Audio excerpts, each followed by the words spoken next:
अन्नदान से बड़ा कोई दुनिया में दान नहीं, विद्यादान से बड़ा दुनिया में कोई दान नहीं, भगवत नाम के दान के बराबर दुनिया में कोई दान नहीं।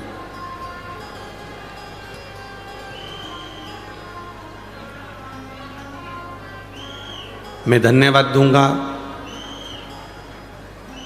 पंढरपुर में जो 25 दिसंबर से 31 दिसंबर तक 2023 के विराम पर और 2024 की शुरुआत में हरि विट्ठल के श्री चरणों में जो 7 दिवसीय शिव पुराण की कथा होने जा रही है, उसमें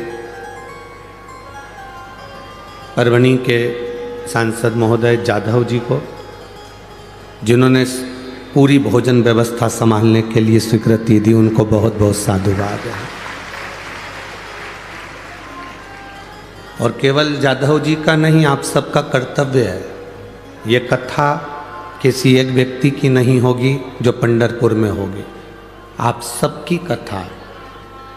इसलिए वहाँ आओ तो सेवा करने के उद्देश्य से आना, चंद्रभागा का स्नान करना, हरि विट्ठल का भजन करना और हरि विट्ठल के मस्तक पर जो शिवलिंग है उस शिवलिंग का कथा बाबा हरि विट्ठल के साथ श्रवण करना और अपनी जिंदगी को सार्थक करना।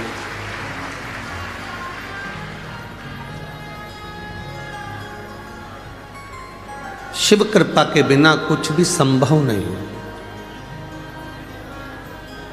महाराज,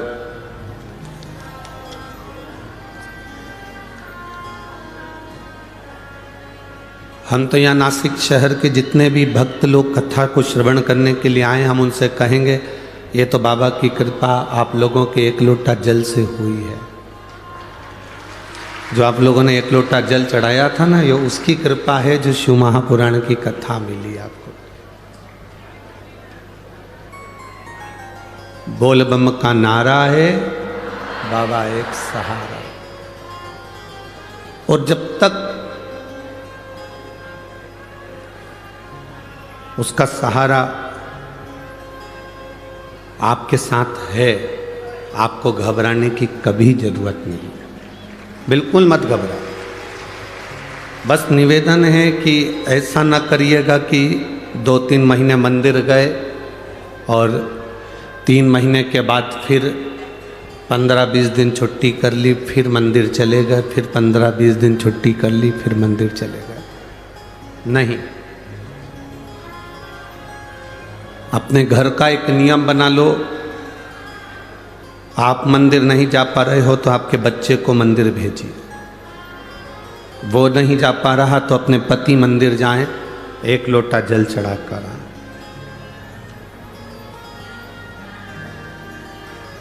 एक नियम बनाओ।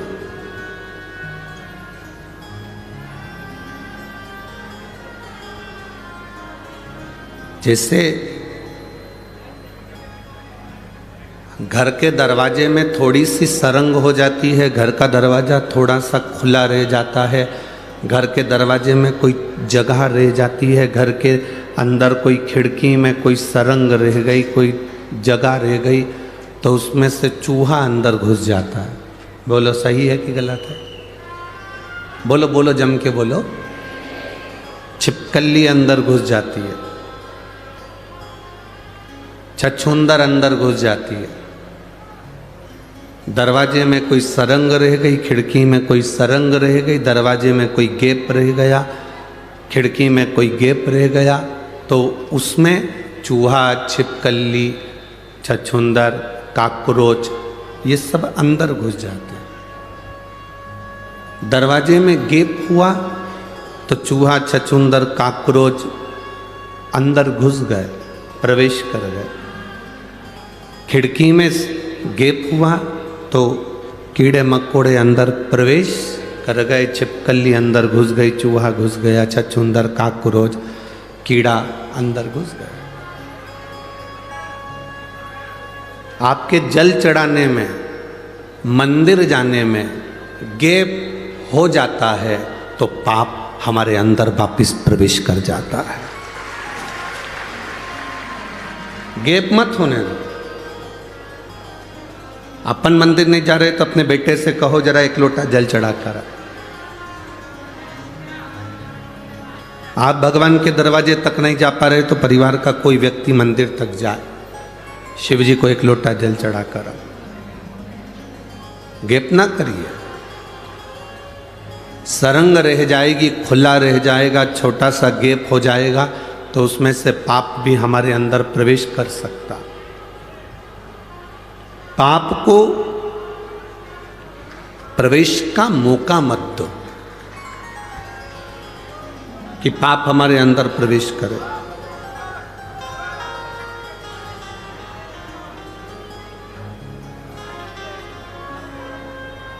अपने पुण्य का हिस्सेदार कोई नहीं होता, अपने पाप का हिस्सेदार कोई नहीं होता, सब हमारा ही है। दो चीजें ऐसी हैं जिसका हिस्सा कभी नहीं हुआ, एक मां का दूध और दूसरा आपने जो माला जपी, भगवान का भजन किया उसका। माता के दूध का भी हिस्सा नहीं होता। जब माँ अपने बच्चे को दूध पिलाती है तो आंचल को ढाक कर, पल्लू से ढाक कर दूध पिलाती है, और जब कोई भजन करता है तो हाथ को ढाक कर भगवान का भजन करता है। क्योंकि माँ जब बच्चे को दूध पिलाए तो वो भी नहीं दिखना चाहिए, और जब आप भगवान का भजन करें तो वो भी नहीं दिखना चाहिए। ये दोनों छुपे रहना चाहिए।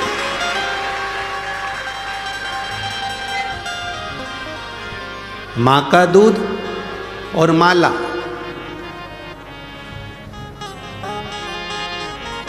ये दोनों का कोई हिस्सा नहीं। माता के दूध का भी हिस्सा नहीं होता। छोटा सा बच्चा दूध पी रहा है और उसका बड़ा बहन अगर खड़ी हुई है 8 साल की, 9 साल की, 7 साल की, तो वो कभी नहीं कहेगी कि माँ तो इसको दूध पिला रही है तो मुझको भी दूध का पान करा, मैं भी तो तेरी बेटी हूँ। माँ कहेगी मैंने तुझे जब तू जन्म ली थी तब मैंने तुझे दूध का पान कराया था, अभी इसका हक है, अभी इसका हक है, इसलिए ये दूध पी रहा। माता के दूध का कभी बंटवारा नहीं होता।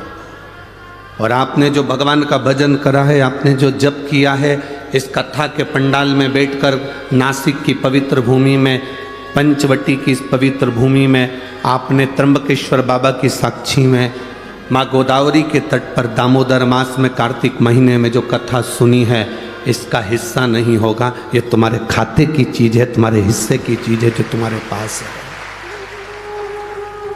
ये कहीं नहीं जाएगी, ये कहीं समाप्त भी नहीं होगा। बस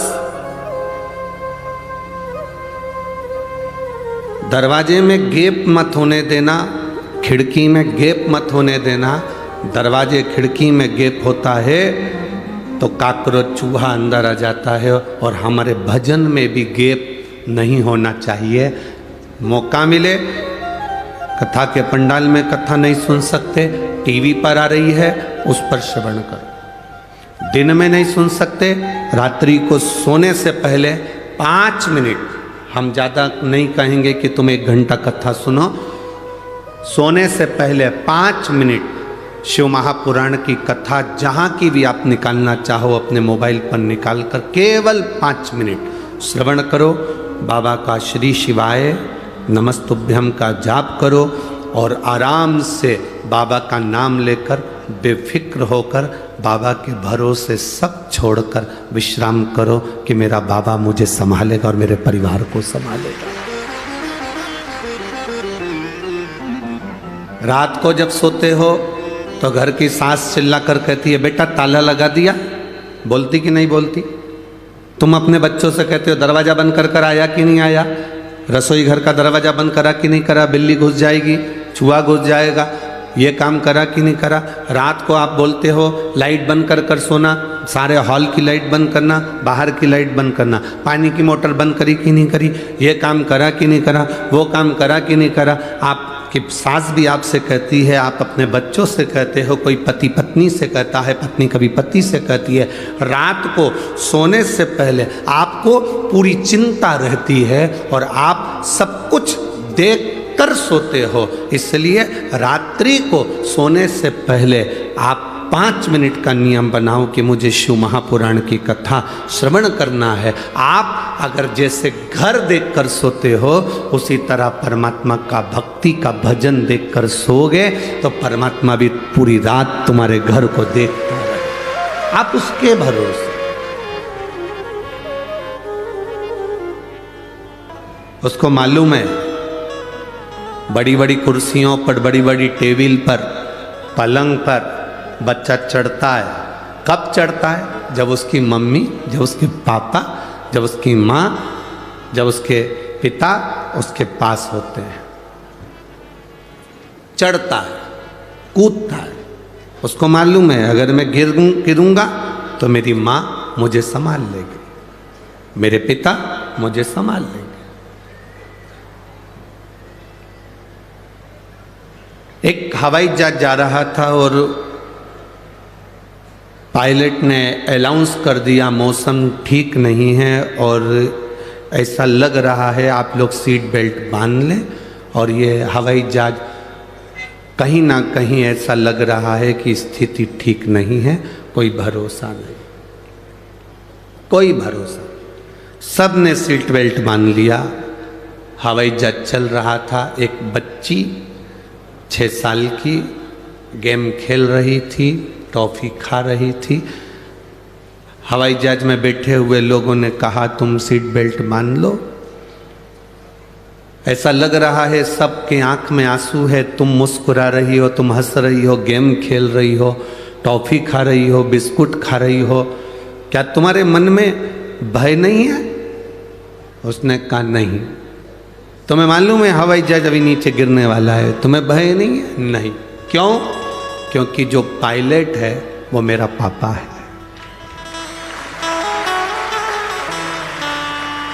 जब मेरा पिता हवाई जहाज चला रहा है तो ये मेरा विश्वास कहता है, उसको मालूम है मेरी बेटी पीछे बैठी है, कुछ भी होगा वो सही जगह ही उतारेगा, मरने नहीं देगा।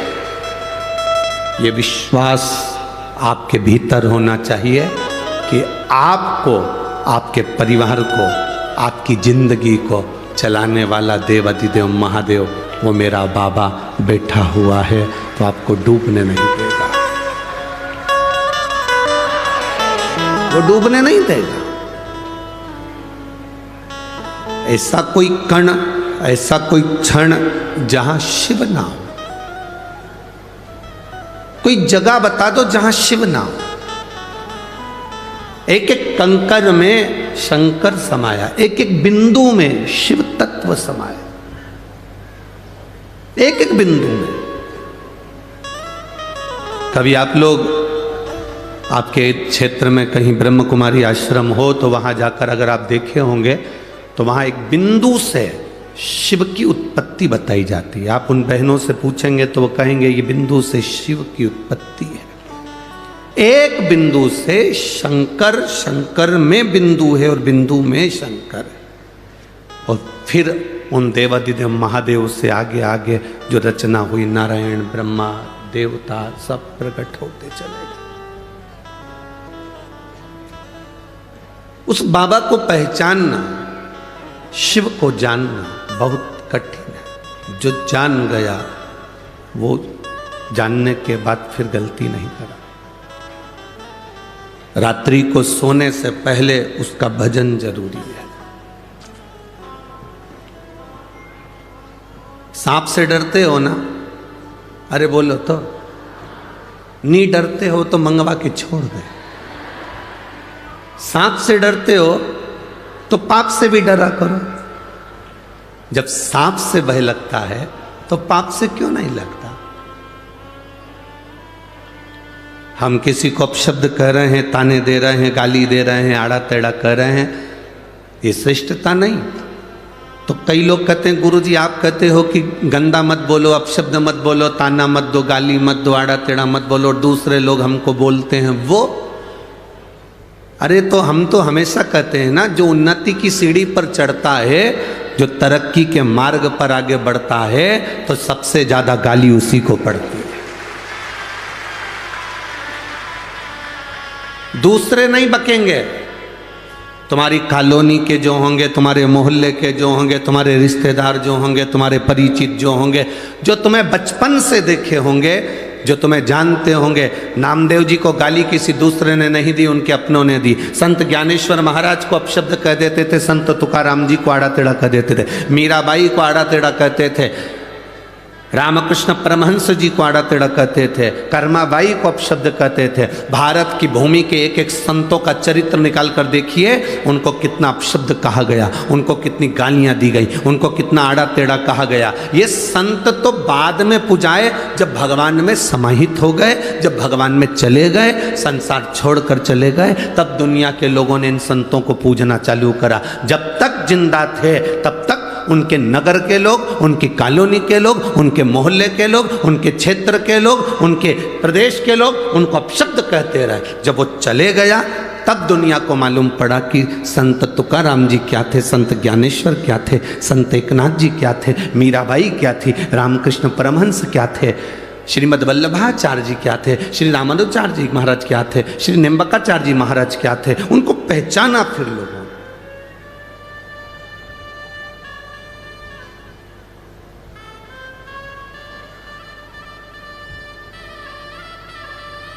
चर्चा किसकी होती है? जो मर गया उसकी कभी चर्चा होती है क्या? अरे जम के तो बोलो। जो जिंदा है, जिसकी हस्ती है, जिसको लोग जानते हैं, उसी की चर्चा होती है। जिसकी हस्ती ही नहीं, जिसको लोग पहचानते ही नहीं, लोग उसको कुछ नहीं कहते।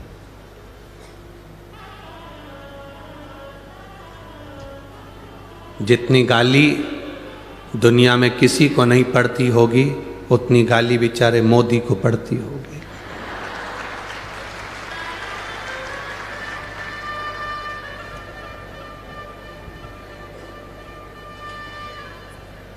सारे विपक्ष शब्द अपशब्द कहते रहते, तुम्हें तो जरा सी कोई गाली दे दे तो तुम मुंह फुला के बैठ जाओ, उसके बाद भी उसके चेहरे पर सल नहीं आता, प्रसन्नता में अपना कार्य कर कर आगे बढ़ता जाता है। प्रसन्नता में कार्य कर कर आगे बढ़ते जाता है। मुड़कर मत देखो कौन ने गाली दी है, कौन ने अपशब्द कहा, कौन ने ताना दिया, किसने क्या कहा। आप अपना कर्म करिए। अरे मत बुरे कर्म कर बंदे, वरना पछताएगा, भगवान की आंखों से तू बच नहीं पाएगा, तू बच नहीं पाएगा। अरे ओ अज्ञानी मत करना दानी, अरे ओ अज्ञानी मत करना दानी। तेरे कर्म का फल भी तू ही पाएगा, जैसा किया तूने तेरे आगे आएगा। मत बुरे कर्म कर बंदे, वरना पछताएगा, भगवान की आंखों से तू बच नहीं पाएगा, तू बच नहीं पाएगा। जो मिला हमें समय, उसको हम क्यों गंवाएं? व्यर्थ की बात कर कर, गाली देकर, अपशब्द कहकर, ताने देकर। असली संत, असली साधु गुरुजन जब जन्म लेता है तो उसको सबसे ज्यादा अपशब्द कहा जाता है, बहुत गालियां दी जाती, तब तो निखरता है। सोने को तपाएंगे तो उसमें निखार आएगा ना।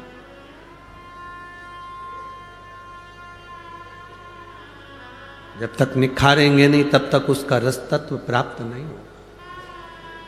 मीराबाई जहाँ रहती थी आसपास के लोग मीरा को गालियाँ दिया करते थे, अपशब्द कहते थे। कर्मा जहाँ रहती थी वहाँ लोग उनको अपशब्द कहते थे।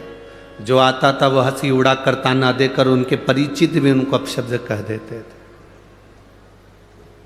बाद में चले गए जब उनके महत्व को जाना कि मीरा, कर्मा, नरसिंह मेहता, नामदेव, ध्रुव, प्रहलाद क्या थे। प्रहलाद को अपशब्द कहे, ध्रुव जी को अपशब्द कहे। जब चले गए तब मालूम पड़ा कि ये थे क्या, है क्या।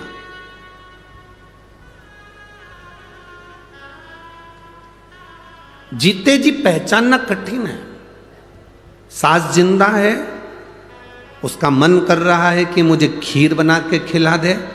बहू से 4 बार बोल चुकी, खीर नहीं खिलाई। सास निपटी, खीर बनी। सास गई, खीर तैयार।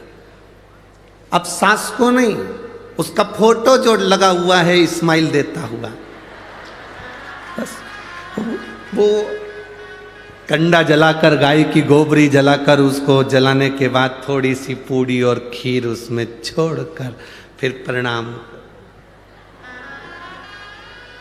सास फोटो में विचार कर रही, मैं कहते कहते मर गई तो नहीं खिलाया। मरने के बाद पूड़ी और खीर को मिला के फोटो में चिपकाया। सास बिचारी सिर पे पल्लू डाली, फोटो में ऐसी कैसी मुस्कुराती रही, पूड़ी चिपकी रही। पूरे साल श्राद्ध आई तब पूड़ी और खीर निकली, अगले साल की फिर चिपकी।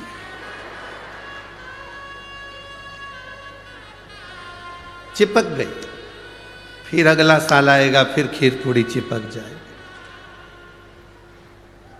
फिर चिपके। अब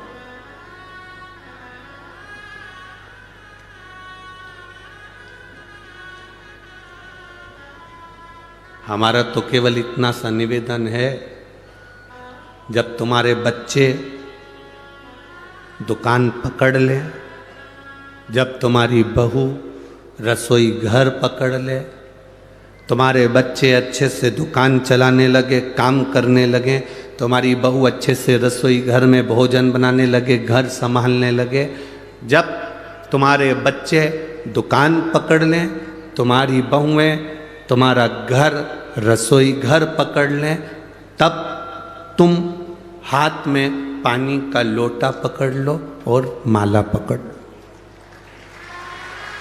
बस एक लोटा जल चढ़ाना प्रारंभ कर दो।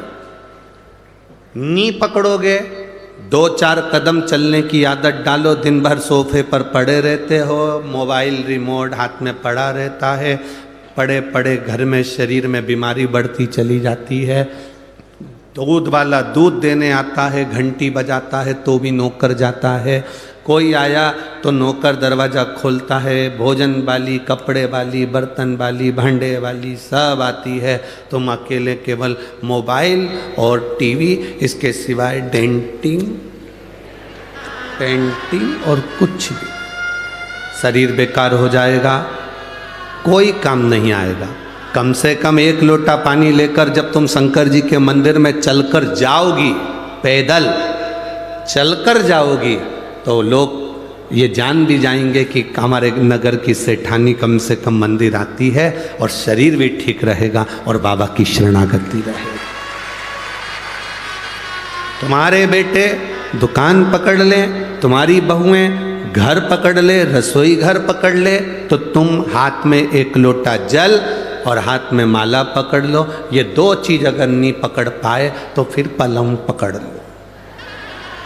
फिर डॉक्टर क्या कहेगा? पलंग पकड़ लिया, थायराइड गड़बड़ हो गया, शुगर ऊंची नीची हो रही, बीपी ऊंचा नीचा हो रहा, घुटने दुख रहे, कमर में गैप आ गया, न जाने कितनी कितनी बीमारियां मनुष्य को घेरती चली जाती है। उसका कारण इतना सा है कि तुमने सही समय पर माला नहीं पकड़ी, तुमने सही समय पर पानी का लोटा नहीं पकड़ा, तुमने सही समय पर शिव महापुराण नहीं पकड़ी, तुमने सही समय पर बाबा का नाम नहीं पकड़ा, इसलिए फिर बाद में पलंग पकड़ना पड़ा।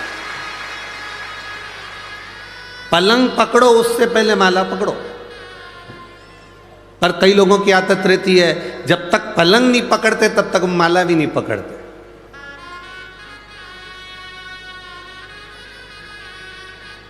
डॉक्टर ने कहा थोड़ा घूमा करो, कितना घूमती हो,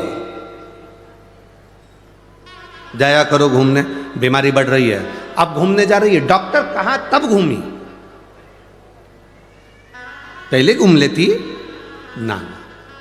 पलंग पकड़ा तब माला पकड़ी तो मतलब कुछ नहीं है। एक उम्र होती है, उस उम्र में एक मोड़ आता है और उस मोड़ में सावधानी की जरूरत होती है। बचपन और बुढ़ापे के बीच का जो मोड़ है, कई लोग कहते हैं जवानी में तो घुमा फिरा जाता है, कमाया जाता है, अधेड़ी में तो धंधा पानी देखा जाता है, भगवान का कोई भजन करा जाता है। ये मोड़ है जिंदगी का। अब तुम्हारे यहाँ शादी में मोड़ बनता है कि नहीं बनता वो हमको नहीं मालूम। हमारे यहाँ तो हाँ, जो शादी होती है तो दूल्हा को भी एक यहाँ पर मोड़ बांधते हैं और दुल्हन को भी एक यहाँ पे मोड़ बांधते हैं। तुम्हारे यहाँ बांधते? अरे बोलो तो जम के, बांधते ना मोड़। मोड़ क्यों बांधते हैं? और मोड़ बांधते हैं तो मोड़ बांधने का कारण केवल इतना है कि अब तो ये मोड़ तेरे सर पर बांधा गया है, बहू के सिर पर मोड़ बांधा गया है। मोड़ बांधने का मतलब ये है कि अब तुम्हारी लाइफ में, तुम्हारी जिंदगी में एक मोड़ आने वाला है, उस मोड़ में सावधान रहना, नहीं तो जिंदगी नर्क हो जाएगी। इसलिए मोड़ बांधा जाता है। जैसे ही आप यहां से जाओ, नासिक से जाओगे, अगर आप सीहोर के लिए जाओगे तो बीच में बहुत सारे मोड़ पड़ेंगे, तो लिखा रहता है मोड़ है सावधान। कहीं कहीं लिखा रहता अंधा मोड़ है सावधान। बोलो पढ़ा कि नहीं पढ़ा तुम लोगों ने? पढ़ा? मोड़ सावधान हो जाओ, ब्रेक हाथ में रखो, गियर का ध्यान रखो, गाड़ी की स्पीड कम करो। मोड़ है, मोड़ पर ध्यान रखना पड़ता है। उसी तरह बचपन में इतना ध्यान रखने की जरूरत नहीं, बुढ़ापे में इतना ध्यान रखने की जरूरत नहीं। जब बचपन धीरे धीरे निकल रहा हो और आप थोड़े से बड़े होते चले जा रहे हैं, तब तुम्हारी जिंदगी में मोड़ आएगा। उस मोड़ में तुम गुटखा, तंबाकू, सिगरेट, बीड़ी और गलत गलत मदिरा की बोतल नहीं, हाथ में एक लोटा जल पकड़ना, वो मोड़ तुम्हारी जिंदगी का सुख दे जाए। लाइफ में मोड़ आता है, जिंदगी में मोड़ आता है। ऐसा कोई व्यक्ति नहीं जिसकी जिंदगी में मोड़ नहीं आया। जब रोड पर मोड़ आता है तो मोड़ आएगा। शादी हुई तो मोड़ बांध दिया कि मोड़ आएगा। जिंदगी में कोई अपशब्द कहे, ताना दे, गाली दे, तुम बहू बनकर जा रही हो, ध्यान रखना मोड़ बंधा है। जिंदगी में मोड़ आएगा। कोई ताना भी दे तो बिल्कुल सहन लेना, कोई अपशब्द भी कहे तो सह लेना, कोई आड़ा टेढ़ा बोले तो सह लेना।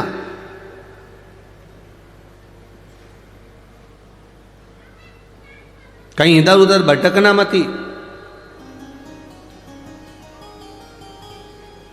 आज देव उठनी एकादशी है, बेल भाजी आंवला, उठो देव सांवरा। देवता उठेंगे, तुम्हारे यहाँ के भी देवता बहुत सारे उठेंगे और बहुत शादियां होंगी, बहुत शादियां। विवाह चालू आज से हो जाए। उनको समझाना जिंदगी में मोड़ आए तो सावधान रहना। आते मोड़। माता अहिल्या को देखकर ब्राह्मण की धर्म पत्नियों ने अपशब्द कह दिया, जब उनके बस की नहीं रही। अब देखो, माता अहिल्या के पास में रहती हैं ब्राह्मण, उनके नजदीक में रह रहे हैं ब्राह्मण और ब्राह्मण की पत्नियां, बिल्कुल लगा हुआ घर है। कोई संत, कोई सदगुरु के पास में जो रहता है, फिर वही कथा कह रहे हैं, स्मरण में रहे। तीन को समझाना सबसे कठिन काम है। एक अपनी पत्नी को, दूसरा अपने पुत्र को और तीसरा अपने पड़ोसी को। समझाना कठिन है। पत्नी को समझाना भी कठिन है, पुत्र को समझाना कठिन है।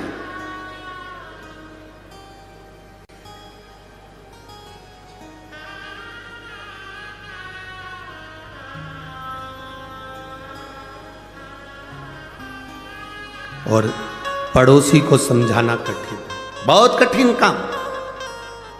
ये पड़ोसी, ये रिश्तेदार, नातेदार जो आसपास में रह रहे हैं वो आपके लिए अच्छा बहुत कम मात्रा में बोलेंगे, इतना स्मरण रखना।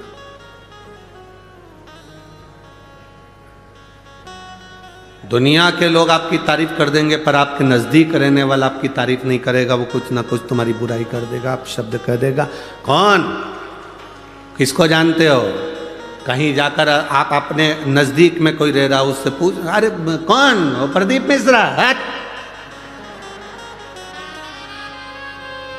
मैं तो बेवकूफ बनाए, सबको एक लोटा पानी दे दिया, चढ़ाओ, बीमारी भी ठीक हो रही है, पता नहीं क्या सीख के आया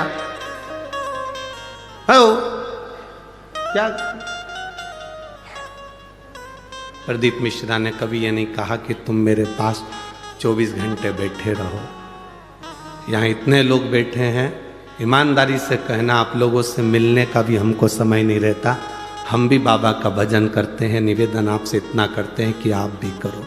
उसने हमें पकड़ा है, संभाला है, तो वो आपको भी संभालेगा। हमारे पास बैठकर क्यों समय बर्बाद। ये आविष्कार भूसे, श्री आविष्कार जी भूसे हमसे कहते हैं, गुरुजी और महाराज उन तो मिलते भी हैं, बातचीत भी करते हैं, आप तो बस केवल अगर मिलने का भी दिन होता है, आप कहते हो कि कथा 5 दिन की होती है तो पीछे के 2 दिन मिलते हो, 7 दिन की कथा होती है तो पीछे के 4 दिन मिलते हो, पर आप मिलते भी तो 1 मिनट के, बस आए, उठे और चल दिए अपना पाठ करने के लिए।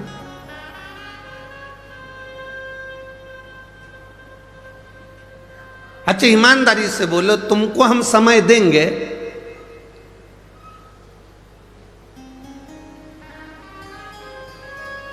तो हमारे दुख की घड़ी में तुम क्या हमको समय दोगे? सब अपने अपने खेत में, दुकान पर, नौकरी में लगे रहोगे। उसको समय देंगे तो वो हमारी दुख की घड़ी में हमारे सामने खड़ा मिलेगा, तकलीफ की घड़ी में वो खड़ा। पर आपकी आदत ऐसी होगी, तुम अपने रिश्तेदार को समय देते हो बहुत, शादी में समय देते हो बहुत, फैशन में समय देते हो बहुत, खाने में समय देते हो बहुत, जितने स्टॉल लगे हैं शादी में सब निपटाते हो, सब।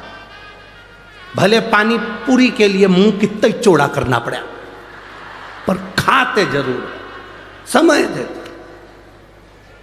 श्रृंगार में समय दिया, रिश्तेदार को समय दिया, परिवार को समय दिया, बेटे को समय दिया, बेटी को समय दिया, कुटुंब को समय दिया, सबको समय दिया। और एक बार एक्सीडेंट हो गया, कहीं बीमारी आ गई, वेंटिलेटर पर पड़े हो, वेंटिलेटर पर पड़े हो, बीमारी आ गई, एक्सीडेंट हो गया, तकलीफ आ गई, कष्ट आ गया, आखिरी का समय पलंग पर पड़े हो।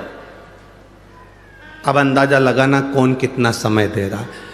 बेटियां भी बांट लेती हैं, तू मम्मी को देखने कब जाएगी, तू 8 दिन चली जाना, फिर पीछे के 8 दिन में चली जाऊंगी क्योंकि बच्चों की एग्जाम है। भैया, बड़े भैया को कहा तुम चले जाना, छोटे ने कहा कि एक काम करना, 8 दिन में हॉस्पिटल में रह लूंगा, 8 दिन तुम रह लेना। जिसको तुमने समय दिया पूरी जिंदगी, पड़ोसियों को समय दिया, वो कौन से हॉस्पिटल में बैठ गए। जिसको समय दिया, आजमा कर देखना, तुम पर जब दुख आता है, उस दुख की घड़ी में जितने रिश्तेदार सब मुंह मोड़कर बैठ जाते हैं। और जिसको तुमने समय नहीं दिया, मेरे देव अधिदेव महादेव को, मेरे शिव को, मेरे बाबा को, जिसको तुमने समय नहीं दिया, केवल एक जरा सा समय दिया था, 1 लोटा जल चढ़ाना है। अपने नासिक में शिव पुराण की कथा हुई, जैसे भिंड में होने जा रही है 28 तारीख से, फिर जलगांव में होने जा रही है 5 तारीख से। ऐसे तुम अपने नज़दीक में अगर शिव पुराण हो रही है, अपने नज़दीक में शिवालय है, जहां तुम अपना समय दे रहे हो, ये समय तुम अपनी डायरी में लिखकर जरूर रखना कि मैं 1 घंटे पहले कथा में पहुंची थी, वहां पहुंचकर मैंने श्री शिवाय नमस्तुभ्यम का जप किया, प्यासे को पानी पिलाया, घर से 4 रोटी बनाकर ले गई थी, अचार का फिंगर बनाकर, पुंगा बनाकर, गुट्टा बनाकर अपनी अपनी पड़ोसन को दे दिया था, उन्हें खाया, पानी पिया, उसका पुण्य मेरे खाते में है।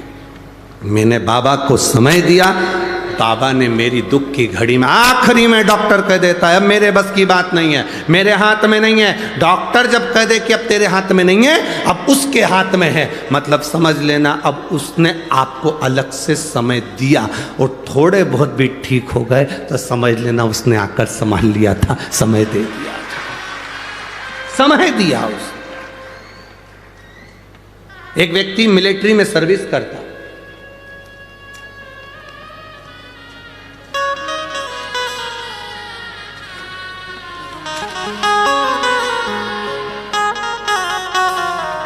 एक पत्र तो यही पढ़ लो, देखो वो मिलिट्री का तो ठीक है।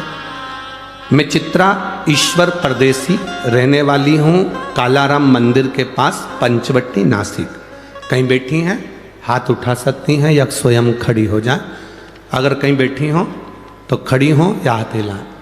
मैं चित्रा ईश्वर परदेसी, रहने वाली हूँ कालाराम मंदिर के पास, मेरा मोबाइल नंबर ये है।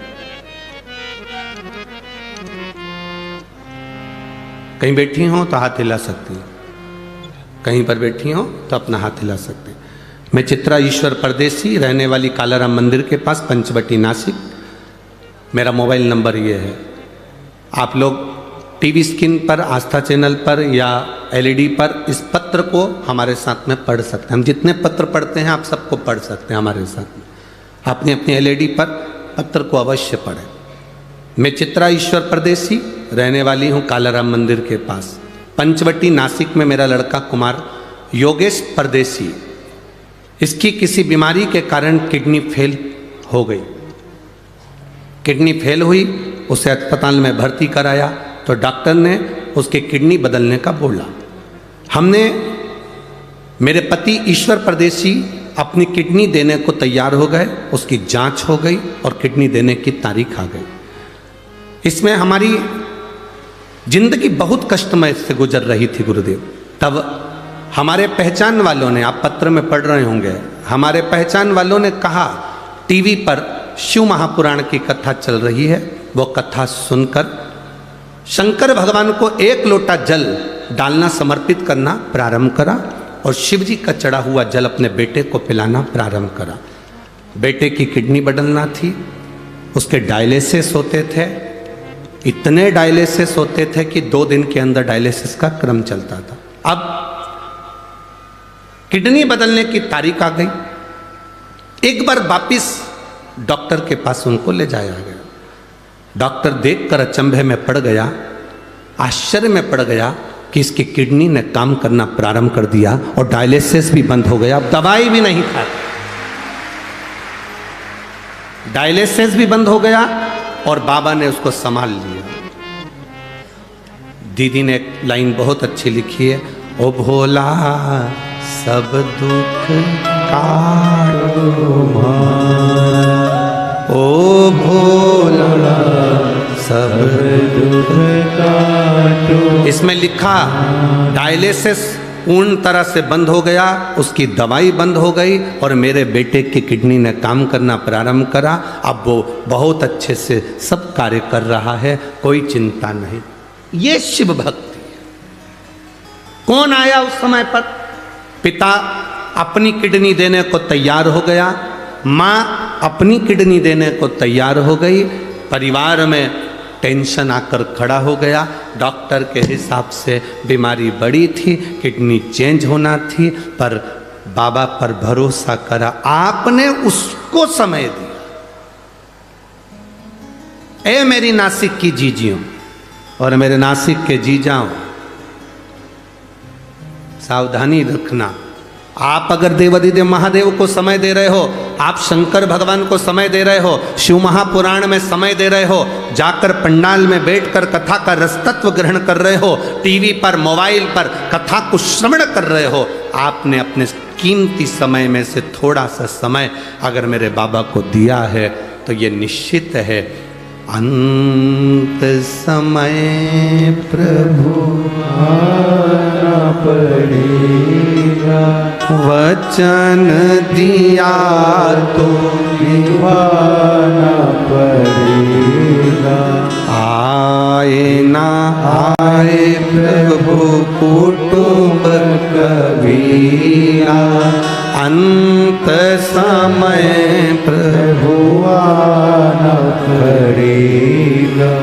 वचन दिया तो निभाना पड़ेगा, अंत समय प्रभु आना पड़ेगा, वचन दिया तो निभाना पड़ेगा। ये आपने जो उसको समय दिया, उसने आकर आपको साथ लिया, वो संभाल लिया।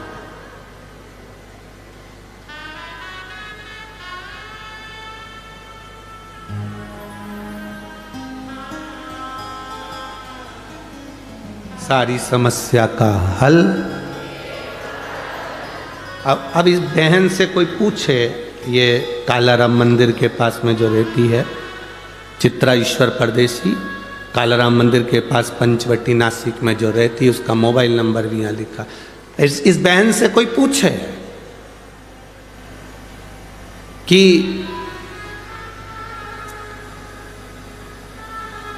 ऐसा कभी हो सकता है डॉक्टर के हिसाब से कि किडनी बदलने जा रही हो, डायलिसिस चल रहे हो और वो सब ठीक हो सकता है? क्यों नहीं होगा? जब आप भगवान के भरोसे रहते हो, उस पर सब कुछ छोड़ देते हो। एक पत्र में एक भाई मिलिट्री में जॉब करता था,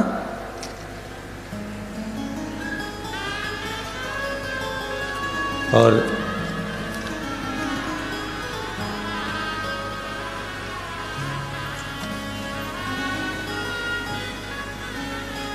उर्मिला संदीप बड़गुजर, नासिक पार्थोड़ी फाटा, मोबाइल नंबर ये है। कहीं बैठी हैं तो हाथ हिला से, आप ही हैं? श्री शिवाय नमस्तुभ्यं। मेरा पति संदीप बड़गुजर, जो आर्मी में 19 साल कार्यरत होकर रिटायर हो गए, 5 साल से सरकारी नौकरी के लिए प्रयास कर रहे थे कि गवर्नमेंट की कोई अच्छी नौकरी उनको मिले, पर कोई चांस 5 साल से नहीं लगा। तब मेरी माँ, जो आपकी बहुत बड़ी शिव महापुराण की भक्त हैं, उन्होंने मुझसे कहा एक बार पशुपति व्रत कर। पति पत्नी दोनों ने मिलकर पशुपति व्रत किया, बाबा से प्रार्थना करी। पति कहते हैं क्या ऐसा हो सकता है? पशुपति व्रत का फल क्या मिल सकता है? ये व्रत तो हमने कभी सुना नहीं, 6 दिया का ये फल हमने कभी आज तक देखा नहीं। फिर भी माँ कह रही है अपन व्रत करते हैं। घर में प्रसाद बनाना, 6 दिए लेकर मंदिर जाना, 5 दिए लगाना, प्रसाद के 3 हिस्से करना, 2 हिस्से मंदिर में छोड़ना, 1 मंदिर का हिस्सा लेकर आना, 6ठा दिया दरवाजे पर लगाना, ये सब कुछ हमने किया। बाबा, पर बाबा तो बाबा है गुरुदेव, मैं आपको धन्यवाद देती हूँ, मेरे पति की नौकरी पुलिस विभाग में लग गई, मैं बाबा को धन्यवाद देने के लिए। बैठी है बहन, एक बार हाथ हिला दो। हर हर महादेव। शिव तत्व इसी को कहते हैं। एक विश्वास जागृत हो, एक भरोसा केंद्रित हो। जब विश्वास दृढ़ हो जाता है, भरोसा केंद्रित हो जाता है, तब मेरा बाबा स्वयं आकर खड़ा हो जाता है। स्वयं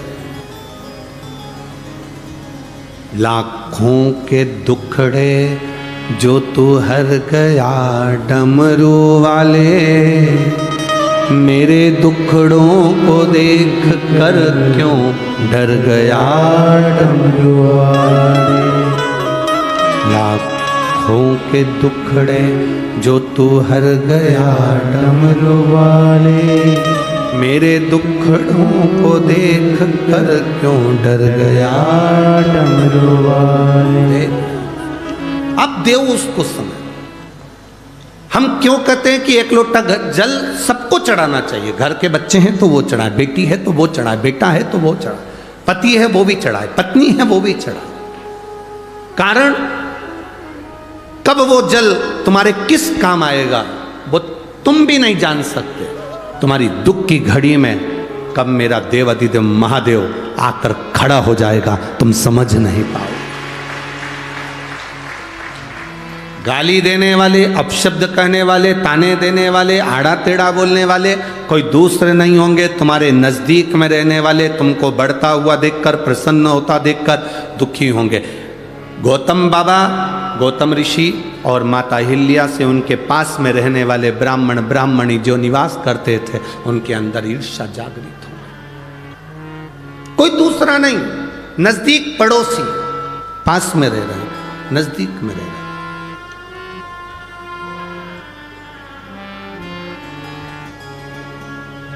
आप कभी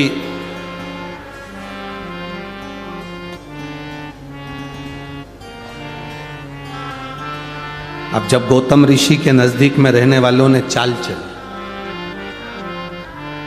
ब्राह्मणियों ने अपने अपने पतियों से कहा कुछ भी हो जाए, ये गौतम ऋषि मेरी आंखों में, अहिल्या और गौतम ऋषि हमारी आंखों में खटक रहे हैं। जब व्यक्ति बहुत उन्नति की ओर बढ़ता जाता है, तरक्की की ओर बढ़ता जाता है, तो कई लोग ऐसे हैं नजदीक में रहने वाले, उनकी आंखों में खटकने लगता है। खटक रहा। तुम रोज रोज शंकर जी के मंदिर में जल चढ़ाने जाओ तो तुम खटकने लगोगे लोगों को। ये चल दी सियोर वाला महाराज की चेली,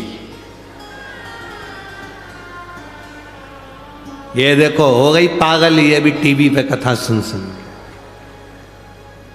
ये चल दी पानी चढ़ाने के लिए, ये चल दी जल चढ़ाने के लिए। आग लगे बस्ती में, क्या किसको रोइए, चादर तान के सोइए। कहने दो, बोलने दो, अपशब्द कहेगा, कहने दो। माता अहिल्या को देखकर नजदीक में रहने वाली ब्राह्मणी ने अपने पतियों से कह दिया, ये खटक रहे हैं। अपने नजदीक में रहने वाला कोई ऐसा होगा, बहुत सारे ऐसे होंगे जो तुम उनको खटकोगे। इसका नाम क्यों चल रहा है, इसकी शोहरत क्यों, इतना पैसा कहां से आ रहा है, इतना धन कैसे आ रहा है, इतना बड़ा निर्माण कैसे कर लिया, इतना धन कैसे कमा लिया, इतना वैभव कैसे, इसको लोग क्यों पूछते हैं, इसको क्यों मानते हैं लोग, इसकी बात महादेव भी क्यों मान लेते हैं। ये कथा में कहते हैं, भजन में कहते हैं, स्मरण में कहते हैं, क्यों स्वीकार करते, बहुत को खटके। गौतम ऋषि और माता अहिल्या क्यों खटके नजदीक वालों को, उसका कारण इतना सा था, नगर में पानी नहीं गिरा, क्षेत्र में पानी नहीं गिरा। सारे नगर के लोग गौतम ऋषि की धर्मपत्नी अहिल्या के पास आए, माता माता माता। कई लोगों ने कहा अहिल्या के पास चलते हैं, गौतम ऋषि से कहेगी। जब गौतम ऋषि इतनी शंकर जी की भक्ति करते हैं, गौतम ऋषि शंकर का इतना भजन करते हैं, तो जरूर वो पानी गिरवा सकते हैं। सब आए अहिल्या माता के पास में। अहिल्या जी ने गौतम ऋषि से कहा, नगर में पानी नहीं, क्षेत्र में पानी नहीं, कुछ करिए। भगवान गौतम ऋषि ने शंकर जी की आराधना करी, बाबा का भजन करा। जो भजन किया, भजन करते से ही जल वृष्टि प्रारंभ हो गई। जल वृष्टि प्रारंभ, अब जल वृष्टि हो गई, चारों तरफ जय जय घोष हो गई, गौतम ऋषि की जय हो, माता अहिल्या की जय हो। धन्य है ऐसे ऐसे ऋषिवर, धन्य है ऐसी माता, धन्य। पूरे नगर में हाहाकार मच गए, क्षेत्रों में हाहाकार मच गए। दुनिया के लोग गौतम ऋषि से मिलने के लिए आने लगे, उनको प्रणाम करने आने लगे, उनको नमन करने लगे। माता अहिल्या की जय जयकारी होने लगी। बड़ी सतीवान है, बड़ी पतिव्रता, परमेश्वर को मानने वाली है, उसकी जय जयकार होने लगी। वो जय जयकार इन ब्राह्मण की पत्नियों को नहीं सुहाया, जो पड़ोस में रहते थे उनको नहीं सुहाया। तुम्हारी जय जयकार, तुम्हारी प्रबलता लोगों को नहीं सुहाएगी, पर तुम घबराना नहीं। पड़ोसन ने कह दिया, ये खटक रहे, इनको निकालो। और तब ब्राह्मणों ने गणेश जी का हवन करा। गणेश जी आए, कहा इन पर तुम गौ हत्या का दोष लगा दो। गणेश जी बोले, ऐसा मत करो। क्यों कर रहे, उसने क्या बिगाड़ा तुम्हारा, कुछ तुम्हारे गाली दी, अपशब्द कहा, कभी तुमसे मिला, कभी तुमसे आड़ा टेढ़ा कहा, कभी तुम्हारा मिलन हुआ, कभी तुम्हारे लिए उसने कुछ अपशब्द कह दिया, नहीं, तो फिर तुम क्यों कह रहे हो। नहीं, हमको खटक रहा, हमको खटक रहा, हमको ठीक नहीं, हमको श्रेष्ठ नहीं लगा, यह हमें खटक रहा। ठीक है, अगर ये तुम्हें खटक रहा है गणेश जी महाराज मन पर पत्थर रखकर स्वयं दुबली पतली दुर्बल गाय बन गए और गाय बनकर गौतम बाबा के आश्रम की ओर चले। गौतम बाबा ने आज तक किसी गौ माता को एक कंकर उठाकर नहीं मारा था, क्योंकि गौतम ऋषि को मालूम था एक बार राजा जनक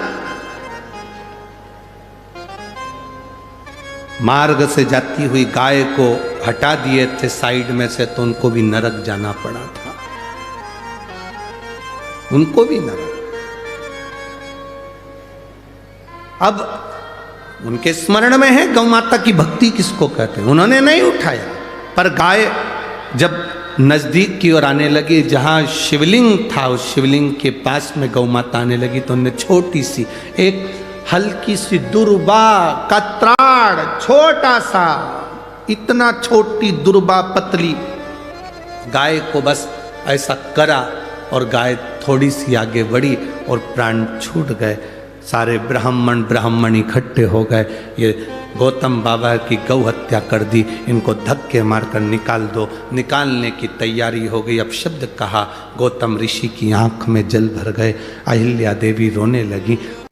अहिल्या जब रोई तब गौतम ऋषि ने कहा, कहाँ जाएंगे? अहिल्या कहती है, आप चिंता ना करो, वो है जिसको हमने समय दिया वो हमारा समय संभालने के लिए जरूर आएगा, वो है संभालेगा। जिन ब्राह्मणों ने गाली दी, जिन ब्राह्मणों की पत्नियों ने शब्द कहा, गौतम ऋषि उन ब्राह्मणों के घर गए, प्रणाम किया। आप बताओ गौ हत्या का दोष कैसे मिटेगा? 1000 वर्ष तक तुम्हें तप करना पड़ेगा, साधना करना पड़ेगी, भूखा रहना पड़ेगा, भोजन नहीं करना है, गोबर पर लिपे हुए पर बैठकर तप साधना करनी है, जंगल में रहना पड़ेगा, और गंगा को अपने घर तक लेकर आना पड़ेगा, तब तुम्हारा ये पाप ब्रह्म हत्या का, गौ हत्या का कटेगा। गौतम ऋषि ने स्वीकार कर लिया, मैं सारे तीर्थ करूंगा, तीर्थ कर कर बाद में तप करूंगा, 1000 वर्ष तक गंगा को लेकर आऊंगा। अब उन्होंने तो कहा था गंगा को लोटे में लिया ना, पर इनने समझा गंगा को यही लाना पड़ेगा। बैठ गए तप साधना करने के लिए। 1000 वर्ष निकल गए, शंकर भगवान प्रकट होकर सामने खड़े हो गए। मांग गौतम बाबा, क्या चाहिए गौतम ऋषि? अहिल्या तुझे क्या चाहिए? गौतम ऋषि सम्मुख, गौतम ऋषि, शिव जी कह रहे हैं मांगो, गौतम ऋषि कहते हैं बस कृपा करो, गंगा लाना है यहां। इतनी सी बात। शंकर जी ने कहा पहले मेरा मन कर रहा है कि जिसने तेरे पर झूठा इल्जाम लगाया उनको मैं पूर्ण तरह से बर्बाद कर दूं। जिन्होंने तेरे ऊपर गलत इल्जाम लगाया मैं उनको श्राप देना चाहता हूं। इतने में गौतम ऋषि की पत्नी अहिल्या चरण में पड़ गई। ना ना बाबा, बाबा ना, बाबा ना, ना। अरे उन्होंने तुमको ब्राह्मण गौ हत्या लगा दी, मैं उनको श्राप देने के लिए तैयार हूं। अभी हाथ में शंकर जी ने जल लिया गंगा का, श्राप देने। मां अहिल्या चरणों में पड़ गई। बाबा ना, बाबा ना, मैं तुम्हारे हाथ जोड़ती हूं बाबा, हमारा पुण्य इतना हमने करा, उसका ये फल मिलेगा कि ब्राह्मण की पत्नियों को और पतियों को श्राप? ना बाबा, बाबा ना। चरण पकड़ लिया अहिल्या ने भोलेनाथ के। बाबा रुको, बाबा कह रहे हैं उन्होंने गालियां दी, अपशब्द कहे, ताने दिए, गौ हत्या का दोष लगाया, तुम उनको श्राप नहीं देने दे रही? नहीं बाबा, मैं श्राप नहीं देने दूंगी। क्यों? क्योंकि बाबा अगर वो हम पर दोष नहीं लगाते, गाली नहीं देते, ताना नहीं देते, गौ हत्या नहीं लगती, तो आप भी तो नहीं आते, आप भी तो नहीं आते। जब हमको गालियां पड़ी, जब अपशब्द कहे, ताना दिया, आड़ा टेढ़ा कहा, जब हमारे ऊपर दोष पर दोष लगाए, हम भक्ति में डूबे रहे, तभी तो आपका दर्शन हुआ है ना बाबा। अगर वो नहीं होते तो आपका दर्शन कैसे होता बाबा? बस आप मिल गए ना बाबा, उनको छोड़ो, आप तो गंगा को लाइए। शंकर भगवान ने 7 जटा में से 7 केश को ऊंचा किया, गंगा की धार गोदावरी बनकर निकलकर प्रकट हो गई। गोदावरी बनकर प्रकट हो गई। भागीरथ बाबा गंगा को लाए थे और गौतम बाबा गंगा को लाए थे। भागीरथ बाबा जिस गंगा को लेकर आए उसको भागीरथी कहा गया, और गौतम बाबा जिस गंगा को लेकर आए उसको गोदावरी कहा गया। भागीरथ बाबा जिसको लेकर आए उसे भागीरथी कहते थे, और गौतम बाबा जिसको लेकर आए उसको ये। जब तक अपशब्द लोग नहीं कहेंगे तब तक भगवान भी नहीं मिलता साहब। आड़ा टेढ़ा कहेंगे तुम्हारा मन हटेगा, अपशब्दों से दिल कछोटेगा, तब तो भगवान के पास जाओगे, तब तो भगवान के पास जाओगे।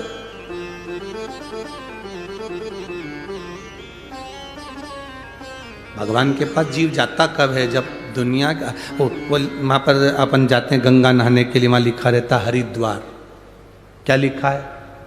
बोलो बोलो, जम के बोलो। हरिद्वार। हरिद्वार का मतलब क्या होता है? जब अपना द्वार बंद हो जाए तो हरि का द्वार खुला है। अपने द्वार से जब धक्का दे दिया जाए तो हरि का द्वार खुला है।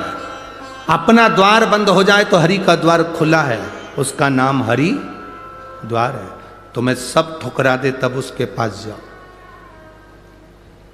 सब धक्का दे दे तब उसके नजदीक, सब अपशब्द कह दे तब उसके करीब में जाओ।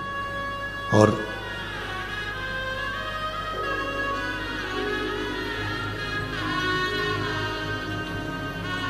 उसकी भक्ति में जितना रम सकते हो उतना रम जाओ। शिव कथा कहते हैं जब हमारे विश्वास को हम दृढ़ कर लेते हैं तब परमात्मा को मिलने में देरी नहीं होती। माता अहिल्या, गौतम बाबा शंकर भगवान से कहते हैं अब आप यहीं पर रुको। ब्रह्मा और भगवान विष्णु भी दर्शन करने पधारते हैं तो भगवान माता अहिल्या और भगवान स्वयं गौतम बाबा ने हाथ जोड़कर कहा आप भी यहाँ पर विराजो। ब्रह्मा, विष्णु और महेश 3 त्र्यंबक के रूप में, शिवलिंग के रूप में, त्र्यंबकेश्वर के रूप में विराजित हो। सारे 12 ज्योतिर्लिंग में जितने भी 12 ज्योतिर्लिंग हैं उन ज्योतिर्लिंगों में स्वयं शिव हैं, पर त्र्यंबकेश्वर की पवित्र भूमि पर ब्रह्मा, विष्णु और महेश तीनों।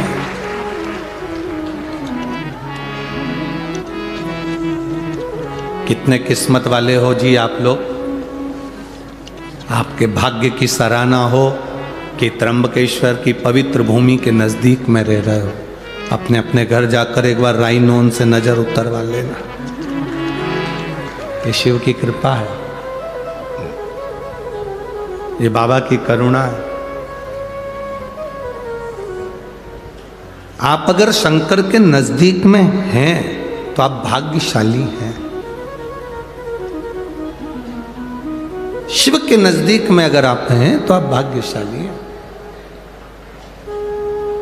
बाबा तो बाहर रहता है, उसका नियम है। नासिक यहाँ रह गया, त्र्यंबकेश्वर वहां रह गया, दूर है वो शहर से, एकांत। आप लोग अगर कुबेरेश्वर धाम आए होंगे तो आप लोगों ने दर्शन करा होगा। सीओर 9-10 किलोमीटर उधर रह गया और कुबेरेश्वर बाबा इधर, कुबेर भंडारी इधर। आप में से कितने लोग हैं जो कुबेरेश्वर धाम कभी आए हो? आए हो सब लोग? रखिए आप, कभी मौका मिले तो जिंदगी में एक बार कुबेरेश्वर बाबा की उस धरा पर आकर कंकर शंकर रखकर उसकी पूजन कर कर उससे दिल से प्रार्थना कर कर जरूर आना। जो दे मांगा वो दिया, जो मांगा वो दिया, वो देता जरूर।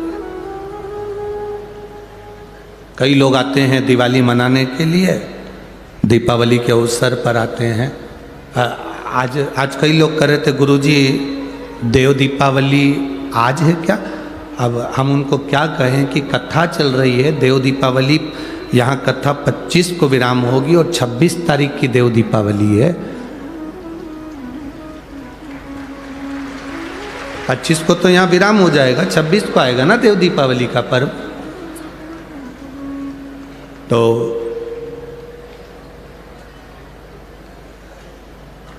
बाबा क्या देता है ये आपको मालूम पड़ेगा।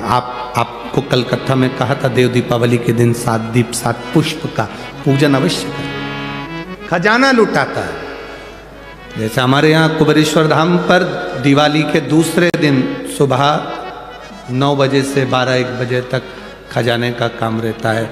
बाबा का जो दीपावली का खजाना रहता है वो लुटाया जाता है, वो दिया जाता है। लोग उसको लेने के लिए दीपावली की रात्रि को वहाँ पहुँचते हैं, विश्राम करते हैं, लेते हैं, सुबह चले,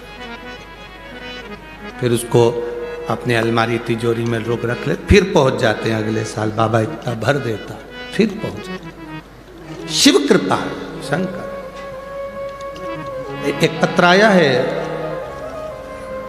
मेरा नाम रुपेश आहिर है, मैं नासिक में राणा प्रताप चौक सिड़कों का निवासी हूँ। कहीं बैठे हों तो हाथ हिला सकते हैं। अगर कहीं बैठे हों तो हाथ हिला सकते हैं। मेरा नाम रुपेश आहिर है, नासिक में राणा प्रताप चौक सिड़कों का निवासी हूँ। कहीं बैठे हों तो हाथ हिला सकते हैं। अगर कहीं बैठे हों, इधर बैठे हैं क्या? दिख रहा है आपको? चैनल में आए? बच्चा लाए हैं क्या साथ में? बाबू आया है उनका? नहीं लाए? लाए हैं, बच्चे को लाए हैं। उसको बुलाओ, यहीं से ले लो उसको। हाँ, बुला लो यहाँ से। मेरा नाम रुपेश आहिर, आहिर है, नासिक में राणा प्रताप चौक सिड़कों का निवासी हूँ। मेरा लड़का गौरांश आहिर है, 2.5 साल का है। 5 महीने पहले उसको कैंसर हो गया। कैंसर इतना प्रबल हुआ कि संभलने का मौका नहीं दे पा रहा। हम लोग बहुत डर गए। 2.5 साल के बच्चे को 5 महीने पहले जो कैंसर हुआ वो बहुत विचित्र था। हमारी पड़ोसन रोज 1 लोटा जल चढ़ाने शिव मंदिर जाती है और वो बहुत तेज तेज चिल्ला कर कहती है, श्री शिवाय नमस्तुभ्यम। हमने उससे पूछा, तू चिल्ला कर कहती है श्री शिवाय नमस्तुभ्यम, ये क्या है? उसने कहा, ये सीहोर वाला महाराज कथा करता है, इस मंत्र का जाप बताता है, हम वही जपते हैं। सीहोर कहाँ? आप जाएंगे उज्जैन तो सीहोर सर्च करेंगे, पहुंच जाएंगे। हमने कहा हम सीहोर नहीं जा सकते क्योंकि बेटे को तो अभी कैंसर हो गया, पर बाबा का नाम लेकर मैं कथा जरूर सुनूंगा। चैनल चालू करा, कथा सुनना प्रारंभ करा। डॉक्टर के हिसाब से कैंसर बड़ा विचित्र था। करें क्या? डॉक्टर से कहा कि इस छोटे से बच्चे का कैंसर का कहीं ऑपरेशन करना या अन्य चीजें करना बहुत कठिन है। तब डॉक्टर से कहा, आप तो थोड़ी दवाई दे दो, बच्चा छोटा है, 2.5 साल का है, कैसे संभालेगा। अब श्री शिवाय नमस्तुभ्यम कहना प्रारंभ करा। शिव जी को 1 लोटा जल चढ़ाना चालू करा। बेटे को ले जाकर शंकर जी को आप कथा में कहते हो, उसके भरोसे रहो। मेरे बाबा दया करना,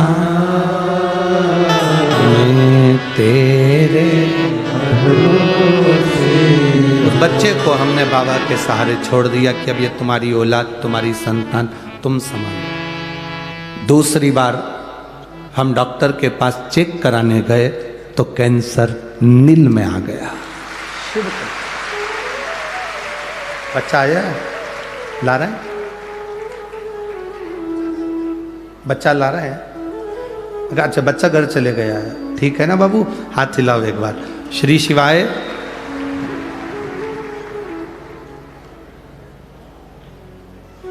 ये भेज रहा हूं, बाबू को देना, ठीक है?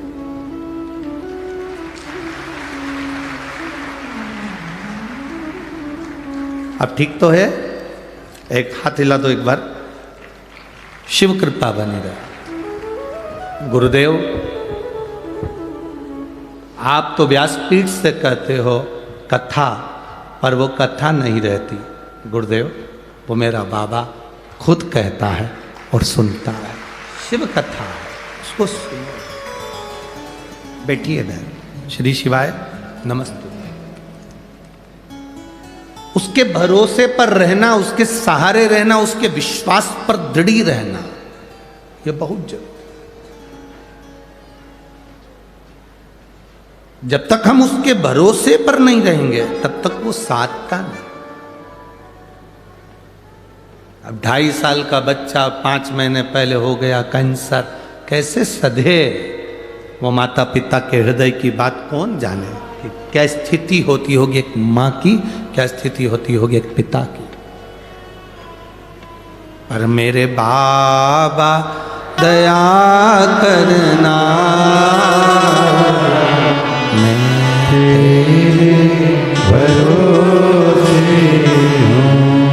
ना घर के भरोसे हो, ना परिवार के भरोसे हो, मेरे बाबा दया करना, मैं तेरे भरोसे हूँ। भोले बाबा दया करना, मैं तेरे भरोसे हूँ। शिव कथा, कृपा की कथा। एक माँ ने एक पत्र में लिखा, उसका 8 साल का लड़का मर गया, 8 वर्ष का बेटा मर गया, माँ पागल जैसी हो गई। माँ पागल जैसी हुई तब उसने सब देवी देवता सब इधर उधर सब कर दिए।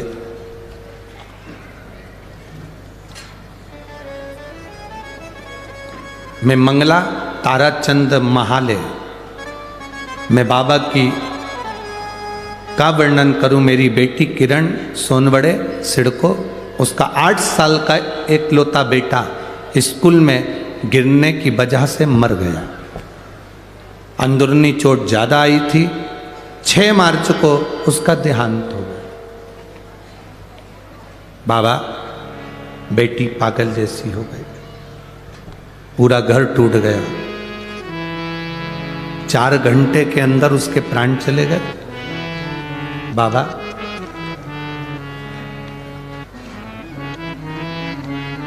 चार घंटे में उसके प्राण निकल गए। गुरुदेव,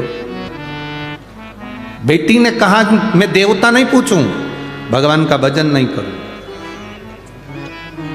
उसी तारीख को जब मेरा बेटा गया है, मुझे वो ही बेटा वापिस चाहिए तो मानूं तेरे महादेव को, तो जानूं कि कुबेरेश्वर महादेव कुछ है, कथा में कुछ है। बाबा, मैं क्या वर्णन करूं, बाबा तो बाबा है। मैंने बेटी से कहा तो चिंता मत कर, बाबा जरूर देगा और कृपा जरूर करेगा। थोड़ा समय निकला, समय निकलने के बाद बेटी रोती रहती, बावरी जैसी हो गई। तब शिव जी के मंदिर में जल चढ़ाकर शंकर के शिवलिंग को हाथ लगाकर रोती रहती, मुझे मेरा बेटा चाहिए और वो ही चाहिए और उसी तारीख को चाहिए जिस तारीख को आपने लिया है। बाबा की ऐसी कृपा हुई, मेरे 8 साल के बेटे का फोटो लगा रही हूँ जो मरा। आप उसको LED पर, टीवी पर देख सकते हैं। मेरे 8 साल के बेटे का मैं फोटो लगा रही हूँ जो मरा, उसका फोटो लगा रही हूँ, जो स्कूल में गिर गया था और मर गया था। मैं बाबा का क्या गुणगान करूं। बाबा ने मुझे उसी तारीख को मेरा बेटा 1 साल में प्रदान कर दिया, जिसका फोटो मैं दूसरे नंबर पर लगा रही हूं, जिसका फोटो मैं लगा। शिव कथा ओ घड़ी है, उसका मैं फोटो लगा रही हूं जो बेटा मुझे वापिस दिया है मेरे बाबा ने। अरे लुटा दिया भंडार काशी वाले, कर दिया माला माल काशी वाले।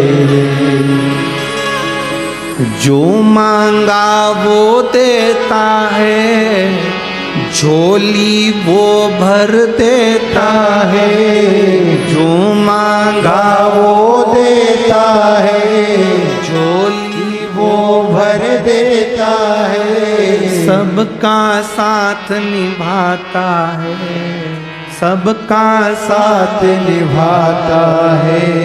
वो काशी का रखवाला है, वो काशी का रखवाला। जो मांगा वो दे दिया, भंडार भरना उसका काम। बोल कुबेरेश्वर महादेव की। हम सहारे हैं उसके, हम उसके भरोसे पर जी रहे। किसी ने एक पत्र में लिखा था, क्या भक्त को इतना जिद्दी होना चाहिए? क्या भक्त को इतना जिद्दी होना चाहिए? हम कहते क्यों नहीं होना चाहिए? भक्त भी तो उसी के हैं जो जिद्दी है। भक्त भी तो उसी के हैं जो विष पी सकता है, चंद्रमा मस्तक पर ले सकता है, गले में सोने के कंठे नहीं रुद्राक्ष धारण कर लेता है, जो बाघंबर पहनकर भस्म रमाकर दिन रात भक्ति में डूबा रहता है। कोई वो साधारण नहीं, उसके भक्त साधारण नहीं, आपकी भक्ति साधारण नहीं। आप उसके सहारे जी रहे, आप उसके भरोसे जी रहे, आप उसके सहारे जी। क्यों नहीं मिलेगा? समय आता, आगे वर्णन किया है, बड़ा सुंदर संवाद कहा। आपकी भक्ति का जो बल है, आपका जो विश्वास, आपकी जो दृढ़ता, आपका जो आनंद, कहे माता अहिल्या स्वयं भगवान गौतम बाबा ने ब्रह्मा विष्णु और महेश तीनों को एकत्रित कर दिया इस पवित्र भूमि पर। पवित्र भूमि पर तीनों को, तीनों प्रकट। हमारे बीच में संत साधु महोदय पधारे हैं, एक बार जोरदार ताली बजाकर। ब्रह्म कुमारी की बहनें भी आई हुई हैं, उनका भी साधुवाद। सबके चरणों को नमन करता हूं। शिव तत्व की प्राप्ति इसी को कर। आपकी एकाग्रता, आपका विश्वास टूटे ना। और मेरी जीजियों, ऐ मेरी नासिक की बहनों,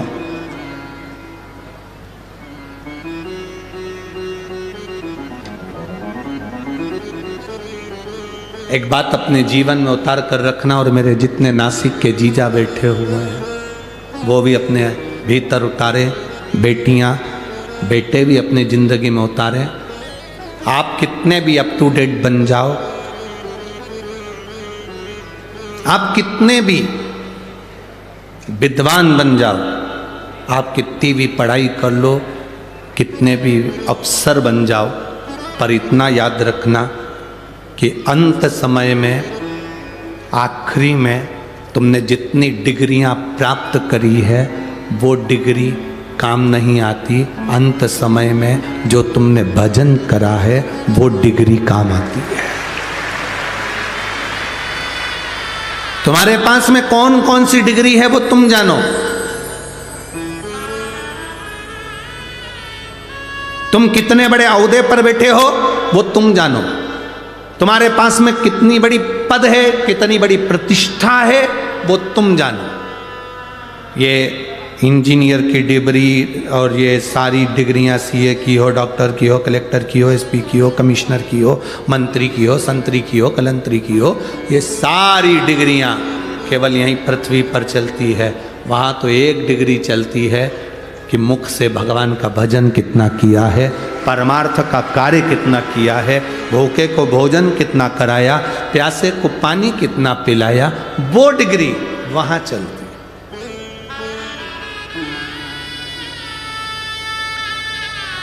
तुम साड़ी पहन रही हो, दूसरे से पूछोगे ना तो वो दिन भर तुमको साड़ी पहने हुए भी साड़ी में कहीं ना कहीं तुमको गलतियां दिखा देंगे। थोड़ा नीचे करो, हाँ पाँव में दबा के नीचे करो, हाँ। फिर किसी से पूछो, देखना ठीक लग रही हो ना, पीछे से थोड़ी सी नीची होगी, आगे से ऊंची होगी, नीचे करो। अब उधर से करी तो इधर से, फिर किसी से पूछो अब ठीक है, पटली थोड़ी गड़बड़ है, अब इस डाल, आप अब ठीक लग रही। फिर किसी से पटली तो ठीक है, नीचे से जो लटकन आ रही ना वो गड़बड़ है, उसको थोड़ी सी ऐसा खोद। फिर किसी से पूछो। पूरी अगर दूसरे से पूछोगे, 10 लोगों से पूछोगे तो कभी आप सफल नहीं हो सकते।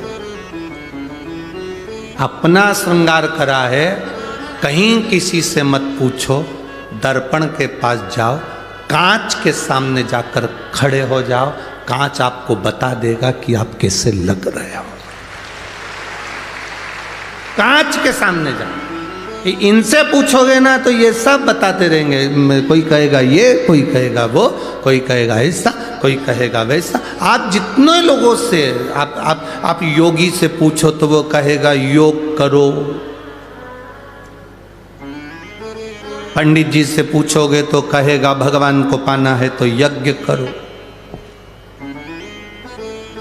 योगी से पूछो तो कहेगा योग करो। भोगी से बोलोगे तो कहेगा भोग करो। साधु से पूछोगे तो कहेगा सब छोड़कर तीर्थ करो। सबसे पूछ रहे हो मैं कैसा लग रहा हूं, मैं कैसी लग रही हूं। शिव पुराण कहती है किसी से मत पूछो, दर्पण है शिव महापुराण की कथा, कांच है शिव पुराण की कथा। एक बार सामने जाकर बैठ जाओ, तुम्हारा मन करे पानी का लोटा उठाओ, मंदिर पहुंच जाओ, श्री शिवाय नमस्तुभ्यम मुख से 11 बार 21 बार प्रतिदिन निकालो, प्रतिदिन। दर्पण है शिव पुराण।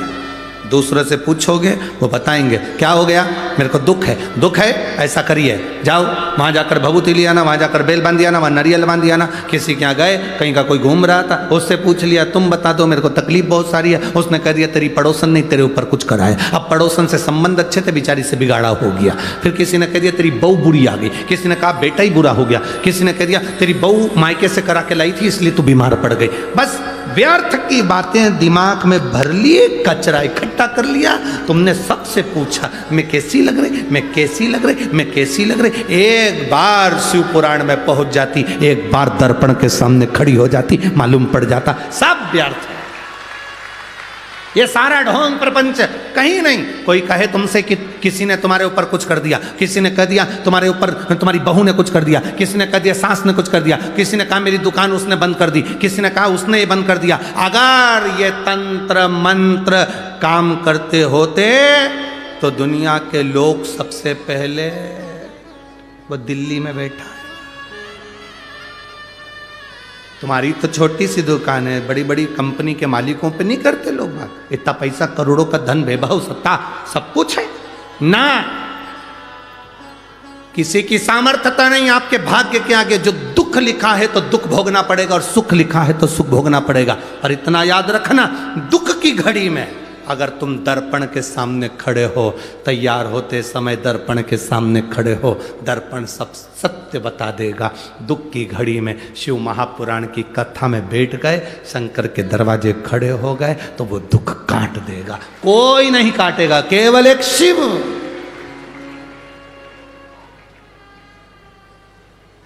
भगवान ओघड़दानी तुम्हारी तकलीफ काट देगा।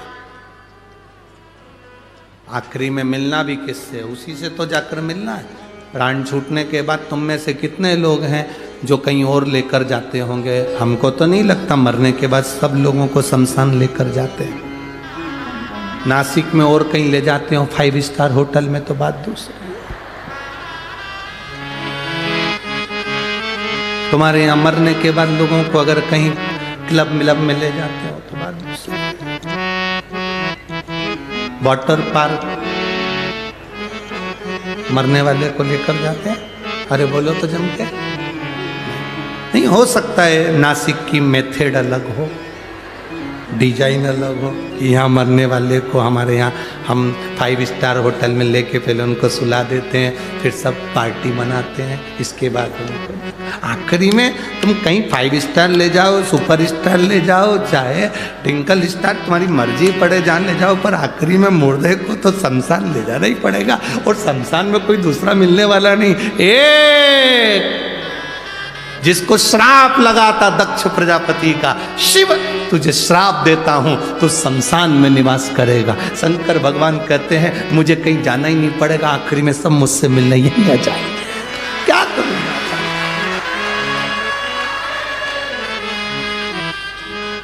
क्या करूं? पार्वती जी ने शिव जी से एक बार कहा था, देखो प्रभु सब इधर उधर जाते हैं, लक्ष्मी जी भी जाती है, सरस्वती भी जाती है, इंद्राणी भी जाती है, इंद्र भी जाते हैं, विष्णु भी जाते हैं, तुम कहीं नहीं जाते। भगवान शंकर के मैं जाकर करूंगा क्या? सबको यहीं आना है, मैं जाकर के करूंगा। शमशान एक ऐसी जगह है, व्यक्ति कितने भी गंदे कपड़े पहनकर मरा हो, आखिरी में उसको नहलाकर, इत्र लगाकर, तैयार कर कर, डेंटिंग पेंटिंग कर कर, फिर अच्छे कपड़े में लपेट कर लेकर जाए। जिंदा हो तब तक तुम्हारे कपड़े का नाप लिया जाता है, मरने के बाद डायरेक्ट जाकर कह दो कपड़े वाले के यहाँ, भैया मर गया, कफन देना, जरा कपड़ा देना, बिना नाप के दे देता है। उसको कैसे मालूम कि इतनी हाइट होगी? जिंदा थे, कंपनी का कपड़ा पहना, ये कंपनी का, वो कंपनी का, घड़ी पहनी कंपनी की,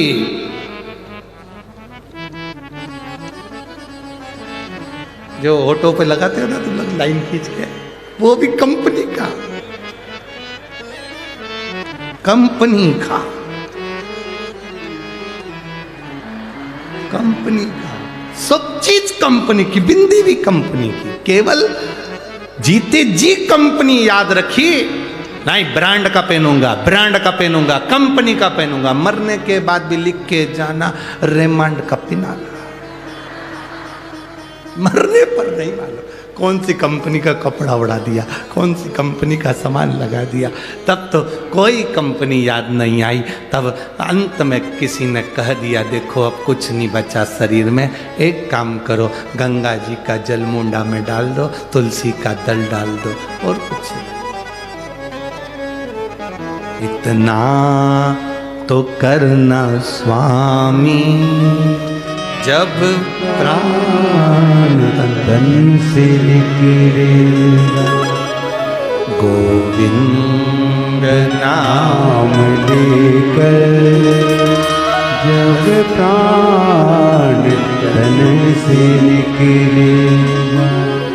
गंगा जी का तट हो, यमुना, भगवान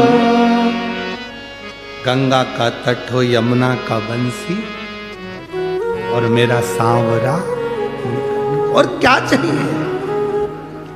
पर आज के जमाने में लोग ये भी नहीं करते।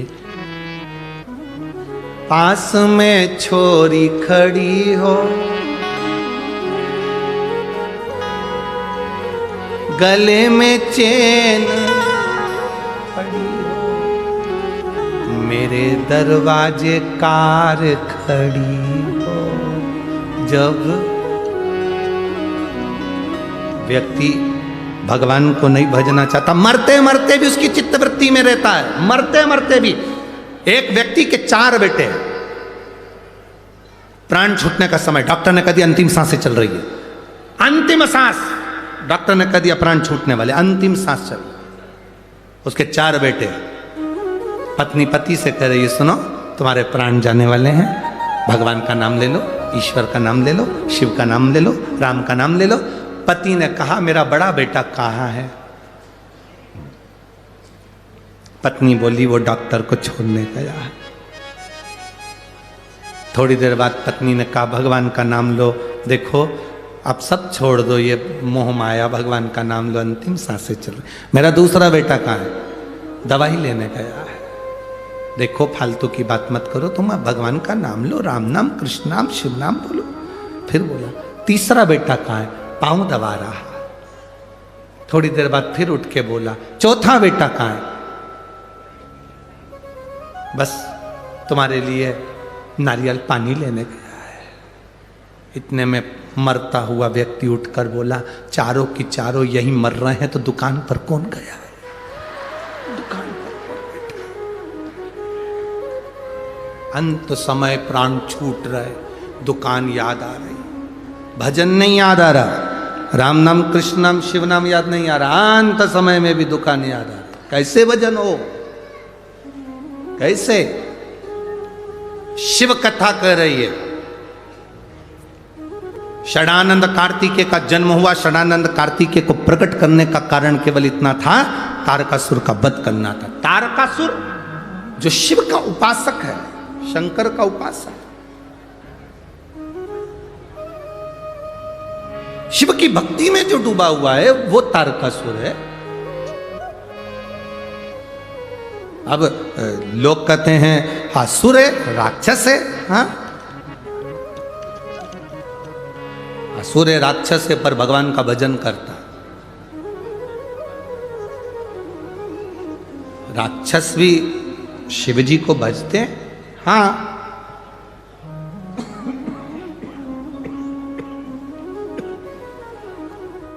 राक्षस भी शिव जी को भजते हैं। हाँ, भजते हैं।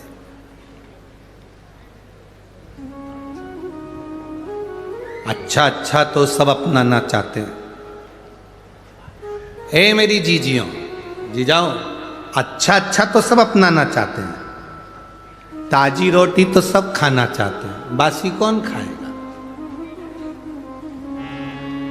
अच्छों से संबंध सब रखना चाहते हैं, बुरों से कौन रखेगा?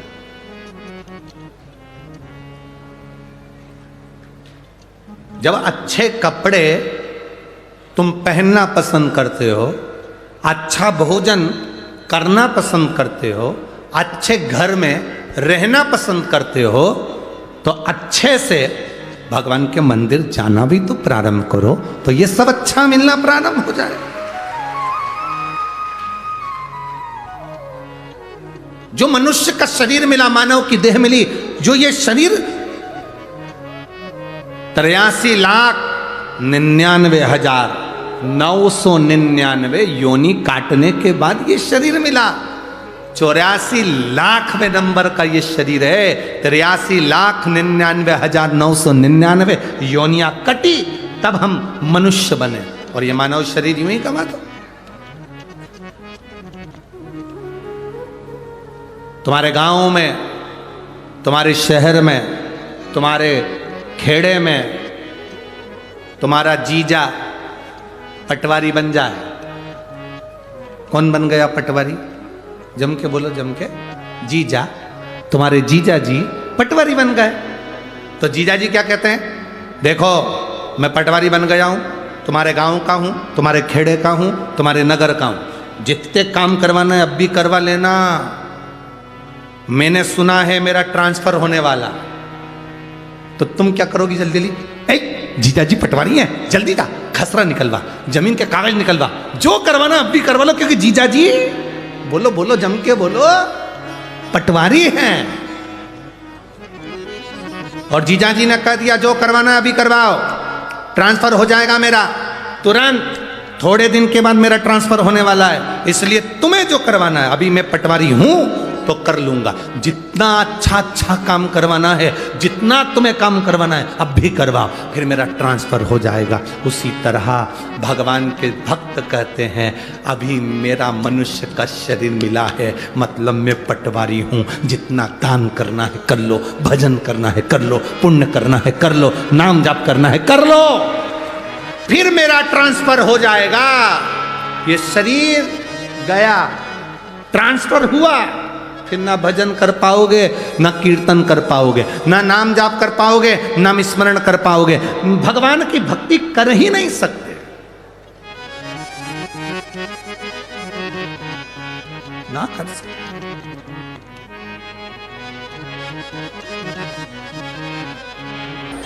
तारकासुर के हृदय में शिव समाहित है।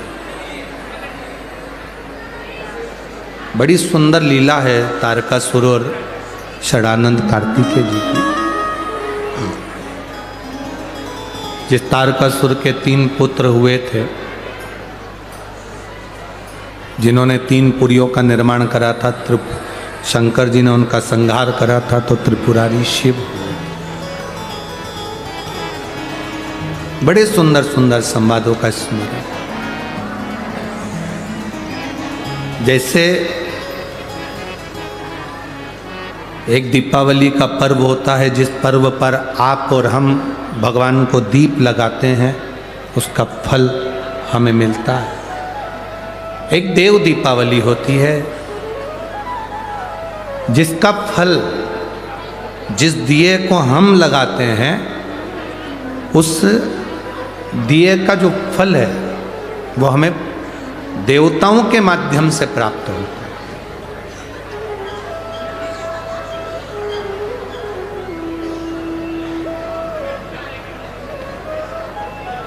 जब हम देव दीपावली पर दिया लगाते हैं तो उसका जो फल है, जब हम दीप प्रज्वलन करते हैं या हम दिया लगाते हैं तो उसका जो फल होता है शिव की आराधना का या अन्य पर्व मनाते हैं, तो उसका फल स्वयं 33 कोटि देवता प्रदान करते।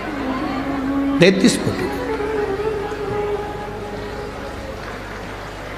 वो साधारण नहीं होता, उसका फल मिलता जरूर। शिव महापुराण की कथा कर रही है, भगवान शंकर का संवाद करता है।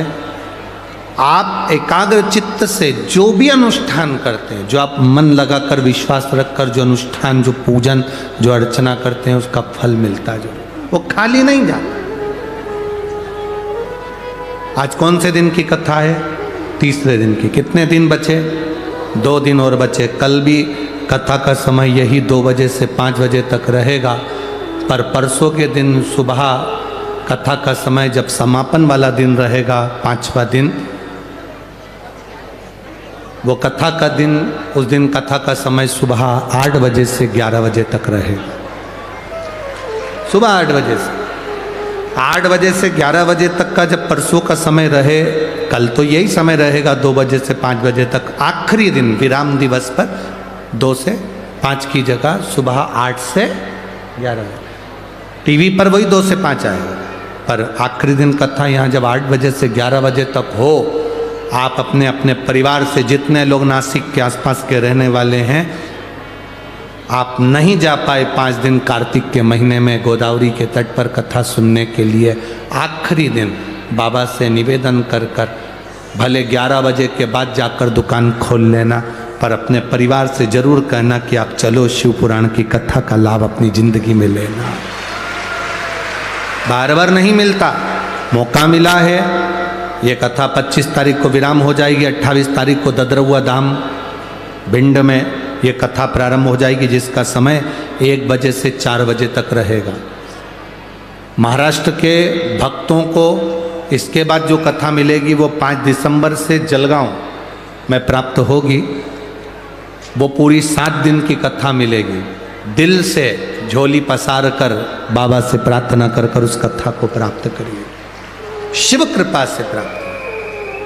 भगवान श्री गणेश जी महाराज का प्रागट्य हुआ है। गणेश जी पधार रहे हैं, जोरदार ताली बजाकर स्वागत करिए।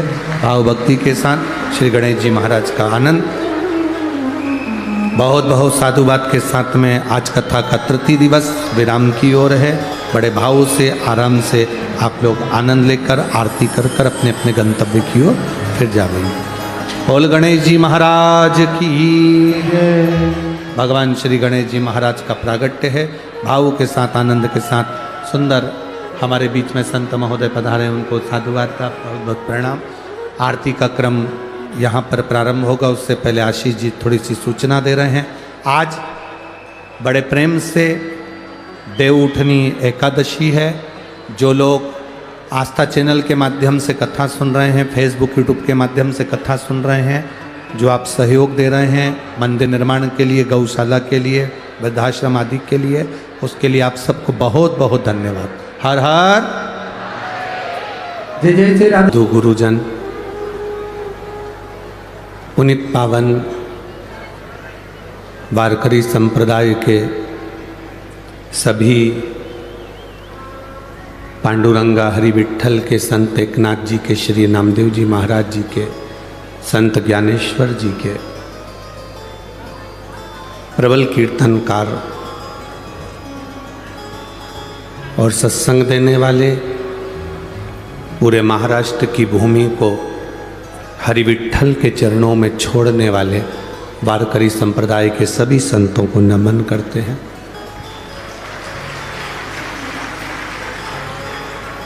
भगवान शिव की कृपा से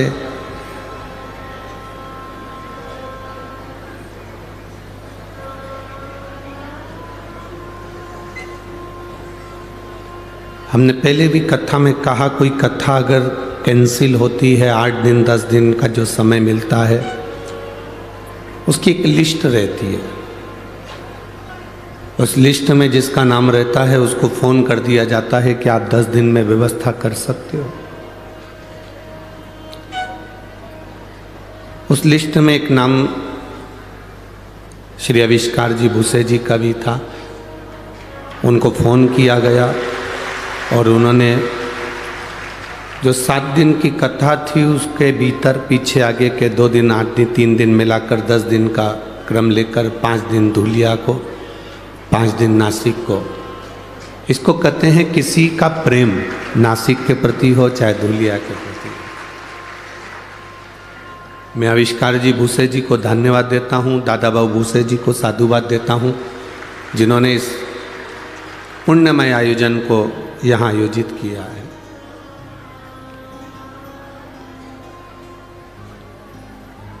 कोई राजनेता हो, कोई सत्ताधारी हो तो कुर्सी लगाकर बैठा रहता है, पर पहला राजनेता ऐसे हैं जो जनता में, भक्तों के बीच में खड़े रहते हैं और पूछते रहते हैं कि व्यवस्था में कोई तकलीफ हो तो बताओ। शिव कृपा है, उनकी उदारता। मैं श्री अजय बोरस्ते, श्री बंटी जी तिदमे, श्री राजू अन्ना लावटे जी को, श्री रंजन ठाकरे जी को, श्री लक्ष्मण साहू जी को, श्री प्रशांत जी जाधव जी को, श्री नरेश गीते जी को, श्री अंकुश पवार जी को, श्री उदय सांगले जी को, और जिन्होंने इस शिव महापुराण में प्रत्यक्ष अप्रत्यक्ष रूप से सहयोग दिया है, उन सभी को बहुत बहुत धन्यवाद देता हूँ, जो कार्तिक के महीने में ये सेवा करने का सौभाग्य मिला है।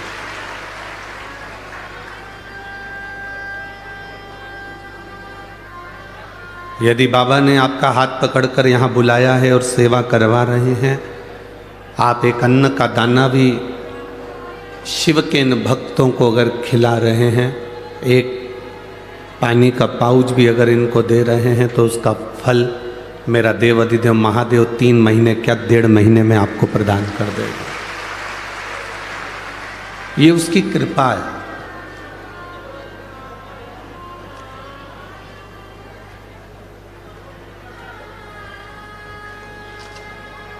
उसकी कृपा बिना नहीं होता। अन्नदान से बड़ा कोई दुनिया में दान नहीं, विद्यादान से बड़ा दुनिया में कोई दान नहीं, भगवत नाम के दान के बराबर दुनिया में कोई दान नहीं।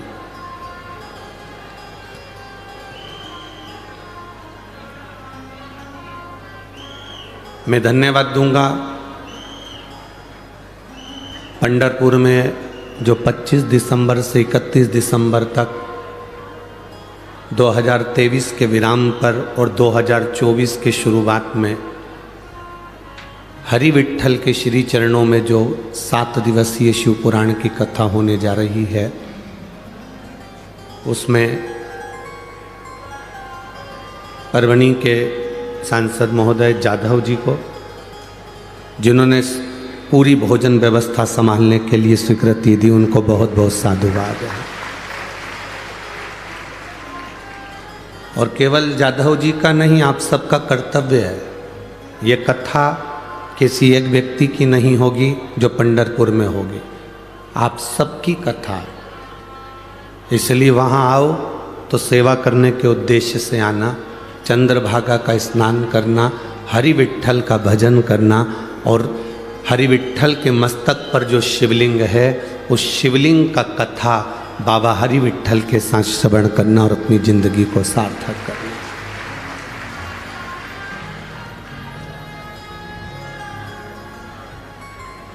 शिव कृपा के बिना कुछ भी संभव नहीं है। महाराज,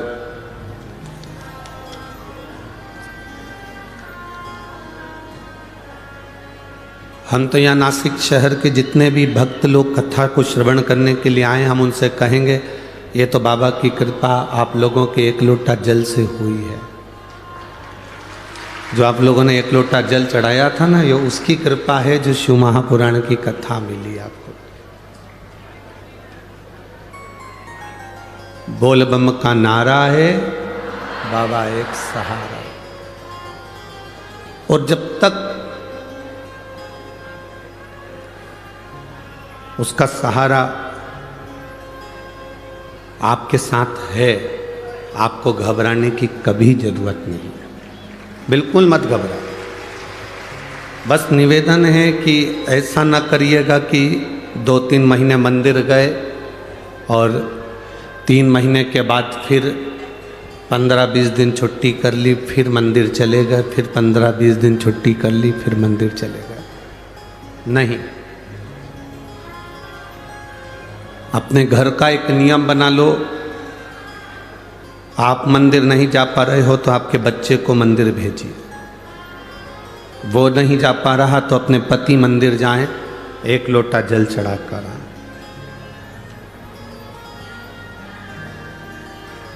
एक नियम बनाओ।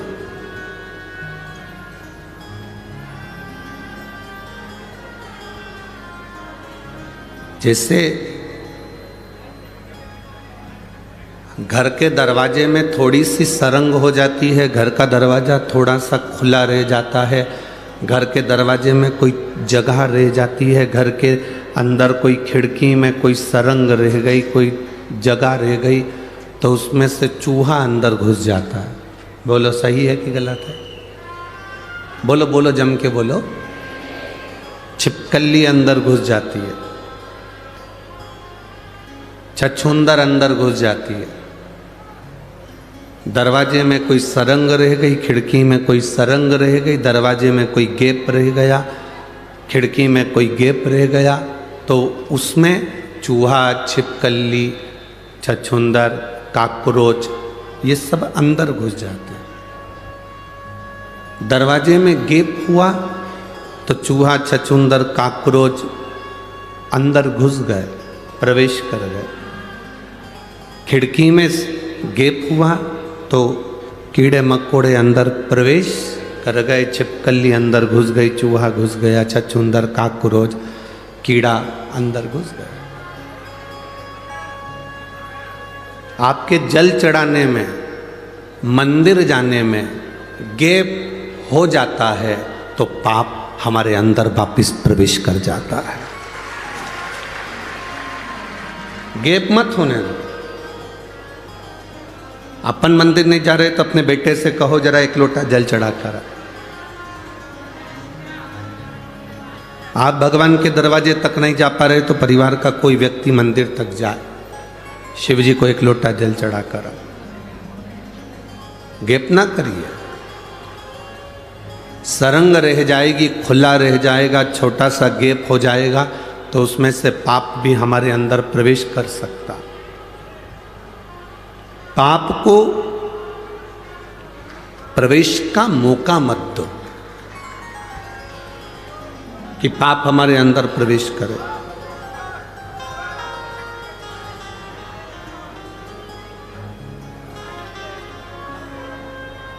अपने पुण्य का हिस्सेदार कोई नहीं होता, अपने पाप का हिस्सेदार कोई नहीं होता, सब हमारा ही है। 2 चीजें ऐसी हैं जिसका हिस्सा कभी नहीं हुआ। एक माँ का दूध और दूसरा आपने जो माला जपी, भगवान का भजन किया उसका। माता के दूध का भी हिस्सा नहीं होता। जब माँ अपने बच्चे को दूध पिलाती है तो आंचल को ढाक कर, पल्लू से ढाक कर दूध पिलाती है, और जब कोई भजन करता है तो हाथ को ढाक कर भगवान का भजन करता है। क्योंकि माँ जब बच्चे को दूध पिलाए तो वो भी नहीं दिखना चाहिए, और जब आप भगवान का भजन करें तो वो भी नहीं दिखना चाहिए, ये दोनों छुपे रहना चाहिए।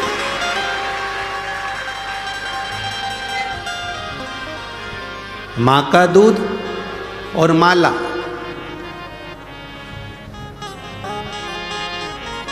ये दोनों का कोई हिस्सा नहीं।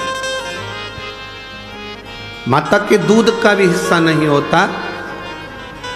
छोटा सा बच्चा दूध पी रहा है और उसका बड़ा बहन अगर खड़ी हुई है 8 साल की, 9 साल की, 7 साल की, तो वो कभी नहीं कहेगी कि माँ तो इसको दूध पिला रही है तो मुझको भी दूध का पान करा, मैं भी तो तेरी बेटी हूँ।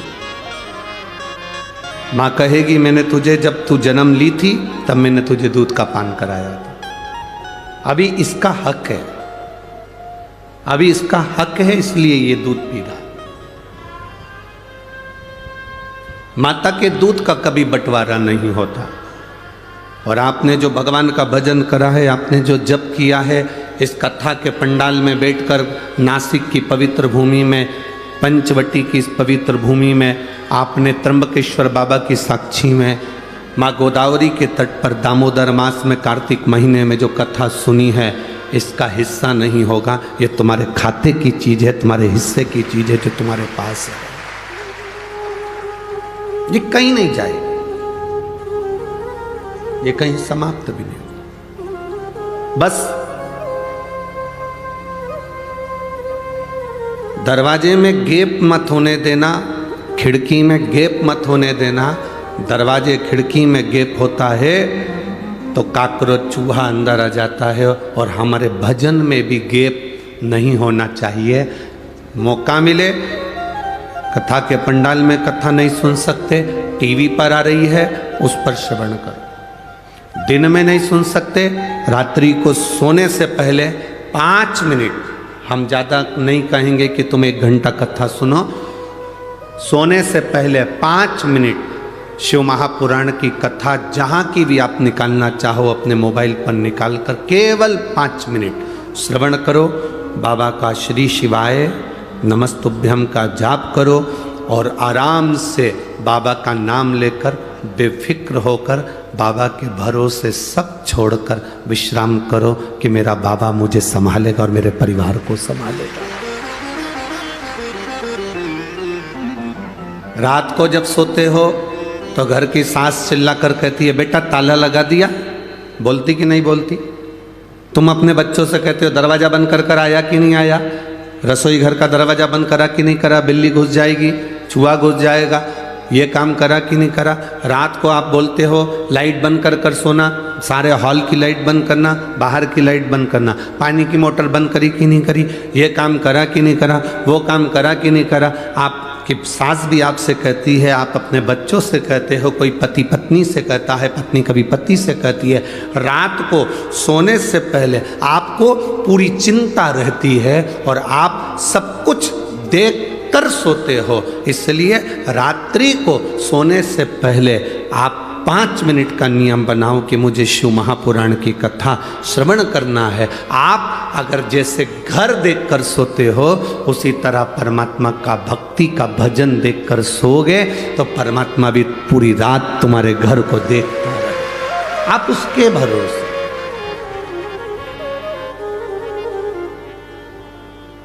मेरे बाबा दया करना,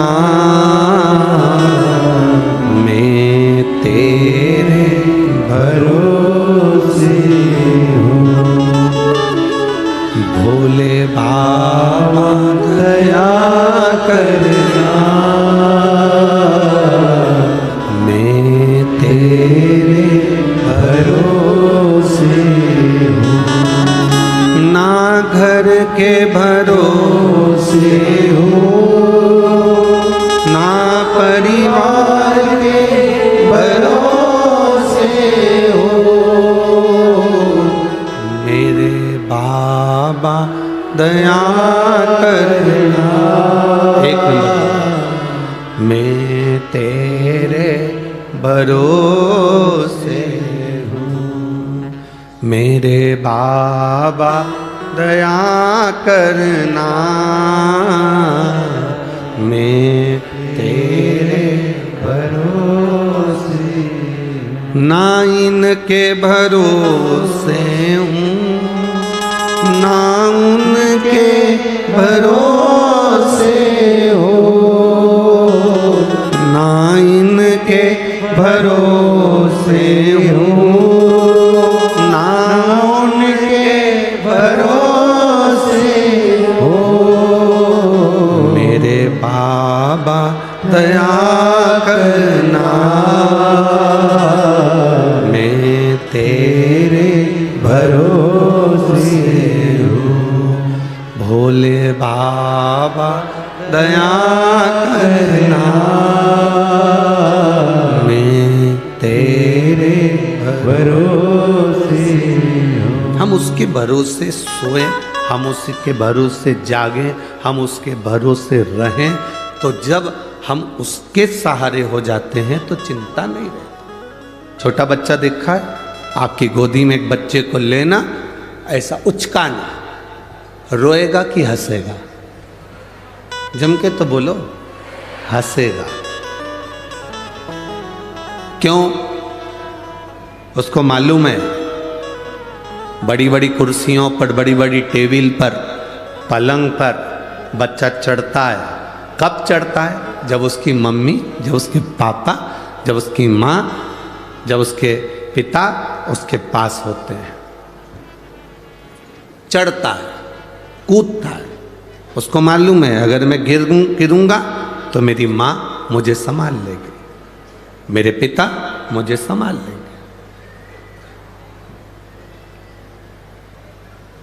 एक हवाई जहाज जा रहा था और पायलट ने अनाउंस कर दिया मौसम ठीक नहीं है और ऐसा लग रहा है आप लोग सीट बेल्ट बांध लें, और ये हवाई जहाज कहीं ना कहीं ऐसा लग रहा है कि स्थिति ठीक नहीं है, कोई भरोसा नहीं, कोई भरोसा। सब ने सीट बेल्ट बांध लिया, हवाई जहाज चल रहा था। एक बच्ची 6 साल की गेम खेल रही थी, टॉफी खा रही थी। हवाई जहाज में बैठे हुए लोगों ने कहा तुम सीट बेल्ट बांध लो, ऐसा लग रहा है सबके आंख में आंसू है, तुम मुस्कुरा रही हो, तुम हंस रही हो, गेम खेल रही हो, टॉफी खा रही हो, बिस्कुट खा रही हो, क्या तुम्हारे मन में भय नहीं है? उसने कहा नहीं। तुम्हें मालूम है हवाई जहाज अभी नीचे गिरने वाला है, तुम्हें भय नहीं है? नहीं। क्यों? क्योंकि जो पायलट है वो मेरा पापा है।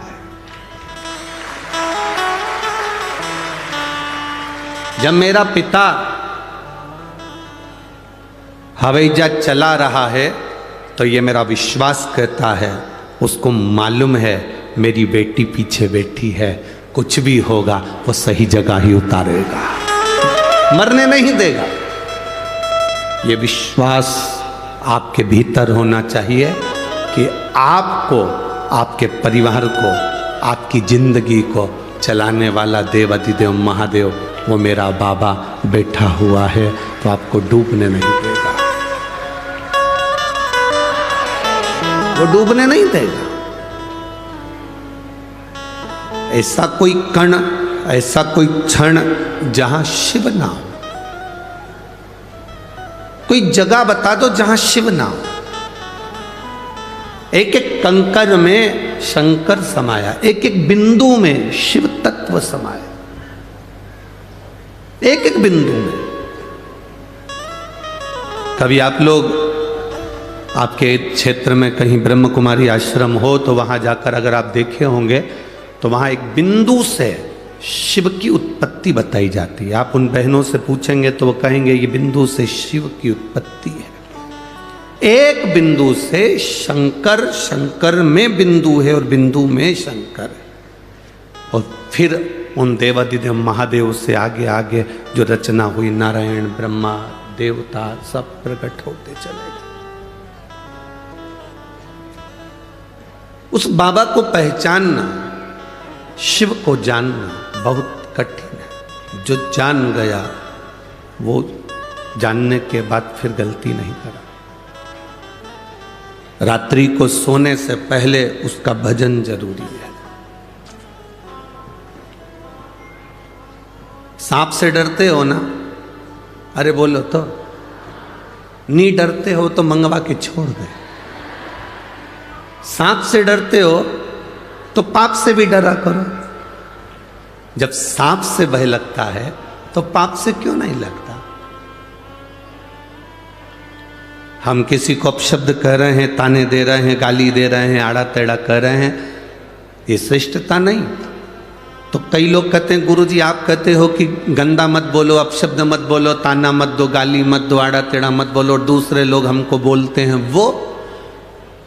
अरे तो हम तो हमेशा कहते हैं ना, जो उन्नति की सीढ़ी पर चढ़ता है, जो तरक्की के मार्ग पर आगे बढ़ता है, तो सबसे ज्यादा गाली उसी को पड़ती है।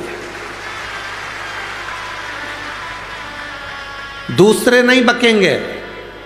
तुम्हारी कॉलोनी के जो होंगे, तुम्हारे मोहल्ले के जो होंगे, तुम्हारे रिश्तेदार जो होंगे, तुम्हारे परिचित जो होंगे, जो तुम्हें बचपन से देखे होंगे, जो तुम्हें जानते होंगे। नामदेव जी को गाली किसी दूसरे ने नहीं दी, उनके अपनों ने दी। संत ज्ञानेश्वर महाराज को अपशब्द कह देते थे, संत तुकाराम जी को आड़ा टेढ़ा कह देते थे, मीराबाई को आड़ा टेढ़ा कहते थे, रामकृष्ण परमहंस जी को आड़ा टेढ़ा कहते थे, कर्माबाई को अपशब्द कहते थे। भारत की भूमि के एक एक संतों का चरित्र निकाल कर देखिए, उनको कितना अपशब्द कहा गया, उनको कितनी गालियां दी गई, उनको कितना आड़ा टेढ़ा कहा गया। ये संत तो बाद में पुजाए, जब भगवान में समाहित हो गए, जब भगवान में चले गए, संसार छोड़कर चले गए, तब दुनिया के लोगों ने इन संतों को पूजना चालू करा। जब तक जिंदा थे तब तक उनके नगर के लोग, उनकी कॉलोनी के लोग, उनके मोहल्ले